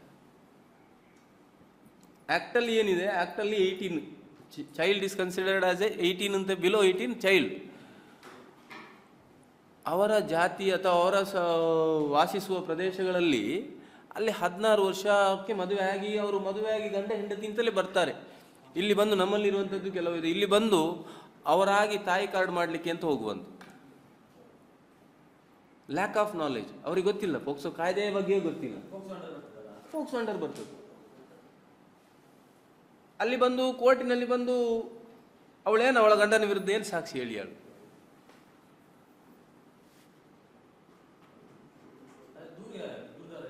ದೂರುದಾರರು ವೈದ್ಯಾಧಿಕಾರಿ ಮಾಹಿತಿ ಕೊಟ್ಟಿರ್ತಾರೆ, ಅದನ್ನೇ ಅಲ್ಲಿ ಸೆಕ್ಷನ್ 19 ಅವರಿಗೆ ಅಪ್ಲಿಕೇಬಲ್ ಆಗ್ತದೆ. ಅವರು ಒಬ್ಬ ಮೈನರ್ ವ್ಯಕ್ತಿ ಗರ್ಭಿಣಿಯಾಗಿದ್ದಾಳೆ ಅಂತ ಹೇಳಿದರೆ ಅದು ಯಾರು ಮಾಡಿದ್ದಾರೆ, ಏನು ಮಾಡಿದ್ದಾರೆ ಅಂತ ಅವರು ತನಿಖೆ ಮಾಡಬೇಕಾದಿಲ್ಲ. He has to inform the same. The offence under the act has been committed, likely to be committed. ಗರ್ಭಿಣಿ ಒಂದು ವ್ಯಕ್ತಿ, ಅವಳು ಗರ್ಭಿಣಿ ಆಗಿದ್ದಾಳೆ, ಅವಳು ಮೈನರ್, ಅವಳಿಗೆ ದೌರ್ಜನ್ಯ ಆಗಿರುವ ಸಾಧ್ಯತೆ ಇದೆ, ದೌರ್ಜನ್ಯ ಆಗಿದೆ. ಅದು ಯಾರಿಂದ ಅಂತಲ್ಲ, ಅವ್ರು ಇಂಟಿಮೇಟ್ ಮಾಡ್ತಾರೆ, ಸೋಮೋಟೋ ಕೇಸ್ ರಿಜಿಸ್ಟರ್ ಮಾಡ್ತಾರೆ. ಅವ್ರು ಇಂಟಿಮೇಟ್ ಮಾಡದಿದ್ದರೆ ಅವರಿಗೂ ಒಂದು ಸೆಕ್ಷನ್ 19 ಅಪ್ಲಿಕೇಬಲ್ ಆಗ್ತದೆ. ಡಾಕ್ಟರ್ ಕೂಡ ಒನ್ ಆಫ್ ದಿ ಅಕ್ಯೂಸ್ಡ್ ಆಗ್ತಾರೆ.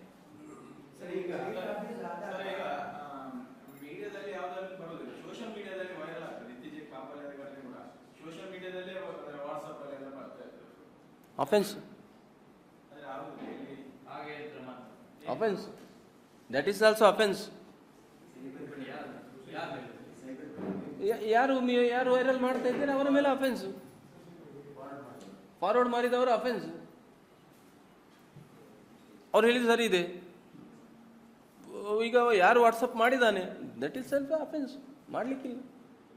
ನಾವು ಮೀಡಿಯಾ ಅಂತ ಹೇಳುವಂಥದ್ದು ಮಾತ್ರ ನಮಗೆ ಮಾತ್ರ ಬೈಂಡಿಂಗ್ ಅಲ್ಲ, ಅದು ಅಫೆನ್ಸೇ, ಎಲ್ಲರಿಗೂ ಅಫೆನ್ಸೇ. ಸರ್, ಈಗ ಒಂದು ಹುಡುಗಿಗೆ 17 ವರ್ಷ ಆಗ್ತದೆ, ಮದುವೆ ಆಗಿಲ್ಲ. 17 ಕೇಸ್ ಮುಗಿದ ನಂತರ ಅಂತ. ಕೇಸ್ ಮುಗಿದಿಲ್ಲ. ಹಾಂ, ಕೇಸ್ ಮುಗಿಲಿಲ್ಲ. ಹುಡುಗಿ ಸೆಂಟರ್ ಇದ್ದಾರೆ. ಸರಿ. ಈಗ 18 ವರ್ಷ ನಂತರ ಅವಳು ಬಂದು ನಾನು ಅದೇ ಹುಡುಗರೊಂದಿಗೆ ಮದುವೆ ಆಗ್ತೇನೆ ಅಂದ್ರೆ ಕೇಸ್ ಕ್ಯಾನ್ಸಲ್ ಆಗುವ ಸಾಧ್ಯತೆ ಇದೆ? ಕ್ಯಾನ್ಸಲ್ ಆಗೋದಿಲ್ಲ. ಇತ್ತೀಚಿನ ಆ್ಯಕ್ಟಲ್ಲಿ ಇಲ್ಲ, ಆದರೆ ಇತ್ತೀಚಿನ ಸುಪ್ರೀಂ ಕೋರ್ಟ್ ಮತ್ತು ನಮ್ಮ ಮಾನ್ಯ ಉಚ್ಚ ನ್ಯಾಯಾಲಯದ 1-2 ರೂಲಿಂಗ್ಸ್ ಇದೆ. ಅದರ ಪ್ರಕಾರ the court cannot shut its eyes as to the interest of the victim, against the interest of the victim court cannot give any verdict ಅಂತ ಹೇಳುವಂಥದ್ದು ಇತ್ತೀಚಿನ ಒಂದು 2 ರೂಲಿಂಗ್ ಬಂತು ರೀಸೆಂಟ್ಲಿ 2023ಯಲ್ಲಿ ಬಂದ ರೂಲಿಂಗ್ಸ್. ಮೊದಲು ಈ ಒಂದು ವಿಕ್ಟಿಮು ಕೇಳಿದ್ರು ಕೂಡ ಇಲ್ಲ ಅಂತಿತ್ತು. ಕೇರಳ ಹೈಕೋರ್ಟು ಒಂದು ಡಿಸ್ಮಿಸ್ ಮಾಡಿತ್ತು. ಒಂದು ಪಾದ್ರಿ ಒಬ್ಬರು ಒಂದು ಕೇಸ್ ಆಗಿತ್ತು. ಆ ಕೇಸ್ನಲ್ಲಿ victim herself was showed the interest to I will get marry ಅಂತ ಹೇಳ್ತಾಳೆ. ಆವಾಗ ಅದು ಕೋರ್ಟು ಕೇಳೋದಿಲ್ಲ. At the time of the offence it is an offence, you are the minor, it is an offence, you will not allow ಅಂತ ಹೇಳಿದ್ರು. But ಈಗದ ಒಂದು 2 ruling ಇದೆ. ಆ ರೂಲಿಂಗ್ ಪ್ರಕಾರ ಅವಳ ಇಂಟ್ರೆಸ್ಟನ್ನು ಕೂಡ ಕೋರ್ಟ್ ನೋಡಬೇಕು ಅಂತ ಹೇಳುವಂಥದ್ದು. ಈಗ ಆ್ಯಕ್ಟ್ ಏನು the preamble of the act ಏನು, the strength on the victim, ಅವಳನ್ನು ಬಲಪಡಿಸುವಂಥದ್ದು, ಅವನನ್ನು ವಿಕ್ಟಿಮ್ ಯಾರಿದ್ದಾನೆ ಅವನನ್ನು ನಾವು ಬಲಪಡಿಸುವಂಥದ್ದು, ಅವರಿಗೆ ನಾವು ಸಪೋರ್ಟ್ ಮಾಡುವಂಥದ್ದು, ಅವರಿಗೆ ಆದ ದೌರ್ಜನ್ಯಕ್ಕೆ ಶಿಕ್ಷೆ ಕೊಡುವಂಥದ್ದು ಮಾಡಿದ್ದಾನೆ. ಈಗ ಅವರ ಇಂಟ್ರೆಸ್ಟ್ ಹೀಗಿರುವಾಗ ಏನು ಕೋರ್ಟ್ ಕಣ್ಣು ಮುಚ್ಚಿ ನಾನು ಕಾಯ್ದೆ ಹೀಗೆ ಹೇಳ್ತದೆ ಅಂತ court cannot shut its ice ಅಂತ ಹೇಳುವಂಥದ್ದು ರೂಲಿಂಗ್ ಇದೆ. ಅದೇ ಒಂದು ಕೇಸ್ನಲ್ಲಿ ಏನಾಗ್ತದೆ, ಡೆಲ್ಲಿಯಲ್ಲಿ ವಿಕ್ಟಿಮ್ಮು ಕನ್ವಿಕ್ಷನ್ ಆಗ್ತದೆ, ಲೋವರ್ ಕೋರ್ಟಲ್ಲಿ ಕನ್ವಿಕ್ಷನ್ ಆಗ್ತದೆ, ಅವನು ಹೈಕೋರ್ಟಿಗೆ ಹೋಗ್ತಾನೆ, ಅವನಿಗೆ ಬೇಲ್ ಸಿಗ್ತದೆ, ಬೇಲ್ ಸಿಕ್ಕಿ ಅವರಿಬ್ಬರು ಗಂಡ ಹೆಂಡತಿಯಾಗಿ ಒಟ್ಟಾಗಿರ್ತಾರೆ. ಅದನ್ನು ಸುಪ್ರೀಂ ಕೋರ್ಟಲ್ಲಿ, ಅದೇ ನಾನು ಈಗ ಹೇಳಿದಾಗೆ ಸುಪ್ರೀಂ ಕೋರ್ಟಲ್ಲಿ ಅವರು ವಕೀಲರು ಅದನ್ನೇ ಸಬ್ಮಿಟ್ ಮಾಡ್ತಾರೆ. ನಾವು they are the husband and wife, they are leading the happy marital life ಅಂತ ಹೇಳ್ತಾರೆ. ಆವಾಗ ಸುಪ್ರೀಂ ಕೋರ್ಟ್ ಏನು ಮಾಡ್ತದೆ, ದ ಕೇಸನ್ನು ಒನ್ಸ್ ಅಗೇನ್ ರಿಮಾಂಡ್ ಬ್ಯಾಕ್ ಮಾಡಿಬಿಟ್ಟು ಅವರ ಸ್ಟೇಟಸನ್ನು ತಿಳ್ಕೊಂಡು ನಮಗೆ ವರದಿ ಮಾಡಬೇಕು ಅಂತ ಹೇಳ್ತಾರೆ. ದ ಲೋವರ್ ಕೋರ್ಟ್ ಡಿಸ್ಟ್ರಿಕ್ಟ್ ಕೋರ್ಟಲ್ಲಿ ಪುನೊಮ್ಮೆ ವಿಚಾರಣೆ ನಡೀತದೆ. ವಿಚಾರಣೆ ನಡೆದು ವಿಚಾರಣೆಯಲ್ಲಿ ಅವಳು I am leading happy marital life ಅಂತ ಹೇಳ್ತಾಳೆ. ಅದನ್ನು ರೆಕಮೆಂಡ್ ಮಾಡ್ತಾರೆ. ಅಲ್ಲಿಂದ ಕೇಸು ಕ್ವಾಶ್ ಮಾಡಿದ್ದಾರೆ. ಆದರೆ ನಮಗೆ ಈ ಕೆಳ ಹಂತದಲ್ಲಿ ನಮಗೆ ಆ ರೀತಿ ಮಾಡಲಿಕ್ಕೆ ಅಧಿಕಾರ ಇಲ್ಲ. ಉಚ್ಚ ನ್ಯಾಯಾಲಯಗಳು ಮಾಡ್ಬೋದಷ್ಟೇ, ಈ ಆದೇಶಗಳನ್ನು ಇಟ್ಕೊಂಡು ಮಾಡ್ಬೋದು ಅಷ್ಟೇ. ನಮಗೆ ಈ ಕೆಳ ಹಂತದ ನಮ್ಮ ನ್ಯಾಯಾಲಯ ನಮಗೆ ಇಲ್ಲಿ ನಾವು ಆ ರೀತಿ ಅದನ್ನು ಕ್ವಾಶ್ ಮಾಡುವಂಥದ್ದು, ಇಲ್ಲಿಗ ಅವರಿಗೆ ಹಿಯರಿಂಗ್ ಬಿಫೋರ್ ಚಾರ್ಜ್ ಅಂತ ಬರ್ತದೆ, ಆ ಹಂತದಲ್ಲಿ ನನ್ನ ಮೇಲೆ ಕೇಸೇ ಇಲ್ಲ ಅಂತ ಹೇಳುವಂಥದ್ದು ಅವನಿಗೆ ಆ ರೈಟ್ ಅವನಿಗೆ ಇಲ್ಲಿ ಕೆಳ ಹಂತದಲ್ಲಿ ಅದನ್ನು ಕ್ವಾಶ್ ಮಾಡಲಿಕ್ಕೆ ಆಗೋದಿಲ್ಲ. ಉಚ್ಚ ನ್ಯಾಯಾಲಯಗಳಲ್ಲಿ ಮಾಡ್ಬೋದು, ಇತ್ತೀಚೆಗೆ ಇದೆ ಅಂತ ಒಂದು ಪ್ರೊವಿಷನ್ಗಳಿದೆ.